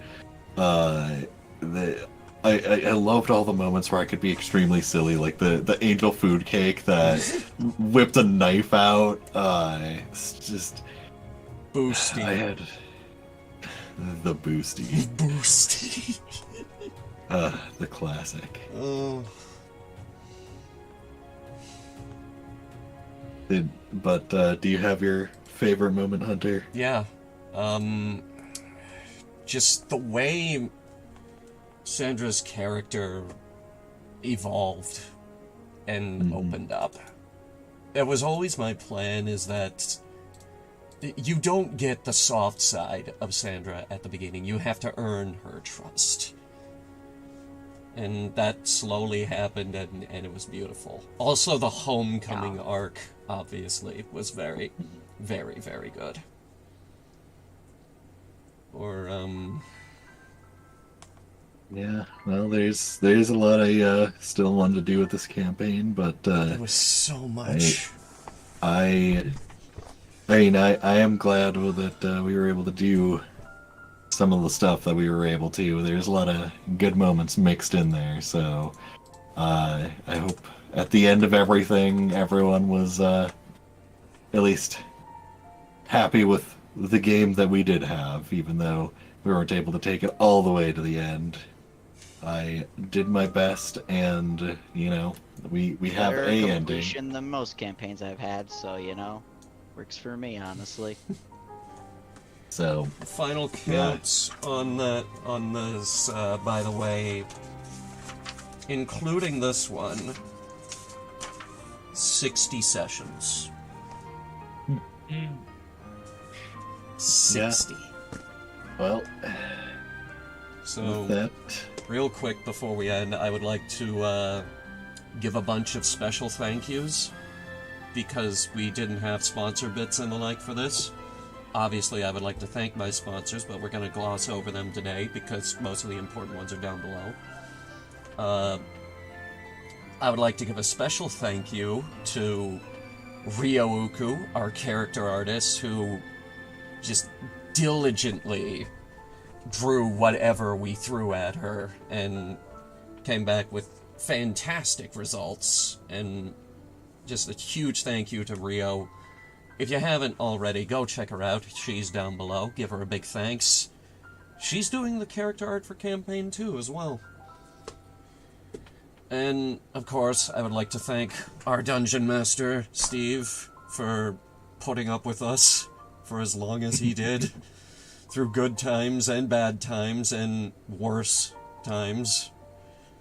And other times that shall not be mentioned. Like, the fact that the campaign is ending this way, this is not Steve's fault. Alright, he tried his damnedest to keep this group together. And then that damn banana costume had to happen, and it just fell apart. So, everybody give a round of applause to Steve, wherever you are.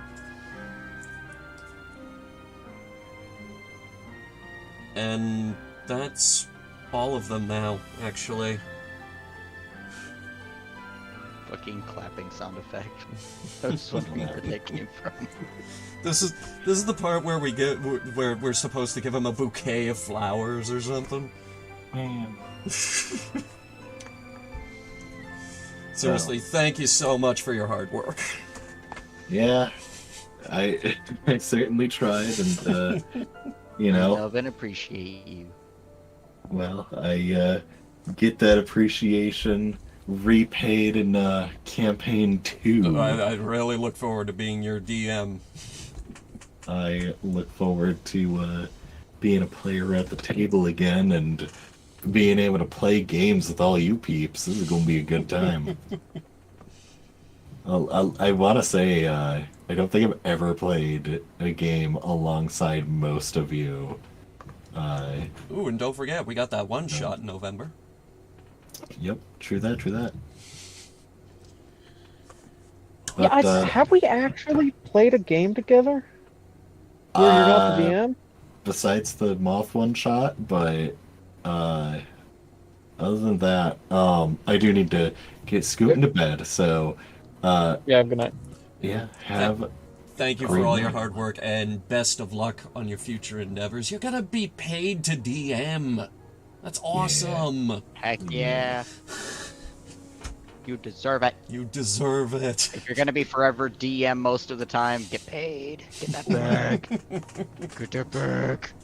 I have a good night, everyone. Good night, Steve. Good night. Thank you for the good times. I'll get going now as well. Have a good night, guys. All Love you, right. Eric. It has been real. It has been an absolute honor. And then there were There two. were two. This is why we're shipping our characters. We are so in sync. Bro, but I got a nat fucking 20. Yes. I never get Peppermint is mine, We got the bitches. fucking candy golem. Let's go. I love Peppermint. Peppermint's my baby. It's funny because I'm just gonna keep just treating Peppermint like it is my happy best buddy, even though Peppermint has no emotion as far as we can tell. What's your character Oh, you are name? Lorge. What? Rio wants to know what your new character name is. Shit. I'm still in the process of deciding that. Okay. Is that a problem? Otherwise, I can. No, try I'm to just come gonna up say with still deciding. Just come up with something by the time we're done drawing him. Yeah. We're probably going to ask you about shoes as well. I already did. I put it in there. Oh. Okay. Well, if there is nothing else, ladies and gentlemen, I would also like to give a special thank you to everyone who stuck with us through this entire journey. It has been a fantastic journey. I'm sorry it's ending this way. I really, really am. But we just couldn't with that banana costume. Hey, it's just how it be. So, to be fair, I've only had, I've only had in all of the campaigns I've ever been in, I've only had one complete, and that is very normal for D&D. This has been, other than the one I actually completed, this one has been the only other one that is technically complete, so it has been a very nice completion, although cut short, kind of thing, from, banana costume, so... She's asking about the shoes. I told you this would Okay. happen. I said basic.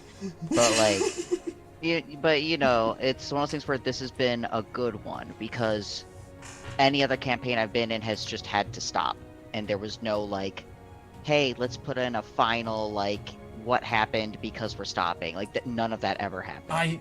We in had any of to my campaigns. because Well, yeah. I and really and pushed this, I like that we did this because we I still really got pushed for this to happen complete because it.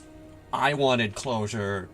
Everyone watching Well, at yeah, home having- wanted closure. I think we all Yeah, wanted having closure is closure. good. We had more commitment to having that closure as opposed to just a group doing it for just basic fun in our free time, things tend to just kind of die, and that's just where it is. It stops, and it's like, yep, sorry, I guess we can't continue that. There's no finishing shit, you know what I mean? And that's just kind of how it works, and that's okay. Well- It's the norm. So this is very nice and refreshing because I've only finished one campaign in all the time I play D&D, because it's really hard to have that consistent time, especially because campaigns can go on for so long, and a lot of mine that I've had happened in my high school or right after high school days. You know, one of our party members was an EMT that was on call. He'd have to suddenly leave to get to the station and get in an ambulance. Like, you know, things were all over the place. People suddenly moving because of circumstances. Like, shit's all over the place. It can be really fucking hard because once you're an adult, shit's stupid. Yeah. So this was nice. Yeah, and also the fact that it's a show. Like, we're doing a second campaign. It takes place 30 years later. People need some context on what happened. There were world-changing events happening here. Nicholas is literally a demigod. Hell yeah. And Sandra I'm a force to be fucking reckoned with. Sandra is the daughter of a goddess, and Demare is dead. And now the One Piece is real. Yeah, the One Piece is real. Like, I'm not something... Well, okay, apparently I am incredible in being a beast and a half of, like, a fucking lightning man. I don't remember exactly how he said it, but I'm an intense boy. You don't want to fuck with me. Just, oh, you have a small bandit camp that's giving you problems. I probably could just walk in the center of it, rage, and electrify everything in the radius. Rio has no idea what basic black ones are. And I understand, because that could mean a lot of things. Just I get know, some give me a pictures of second. whatever shoes you were Well, thinking that's of. what I Send a mean. picture over. I understand that it would just be like, Yeah. you know, a bit confusing. If I didn't want to See, pull something up for shoot, I tried to make it easier by not being specific about the shoes. See, 'cause I folks, didn't this is wanna- what we were talking about. We are working on campaign 2 right now. It is in progress. During this whole thing, while There is a people have been talking, teaser since I'm not talking, in- like, I've been working on this. There is a teaser in production right now, but we needed... Well, I needed context on what happened here. Like, what towns are still there? What do I destroy? Because there's going to be a new Adia map. And that is a slight... That's not really a spoiler, that's going to be on the teaser, but... The teaser's out on the Halloween stream, by the way, so... Yeah, that's what I worked on instead of Hunter reviews. It's gonna have to come out in November, guys, I'm sorry. Just a little patience. I also find it interesting... Nicholas went back to Alvania. Sandra and Dante are in Shurthor, and Dante occasionally hits his head on the doorway getting in the house. Dwarf guy is in Granite Keep. Why are we all on the southern half of the map? I don't know. It's To kind be of fair, Dante still travels, so... It's kind of weird how that happened. How we all settled down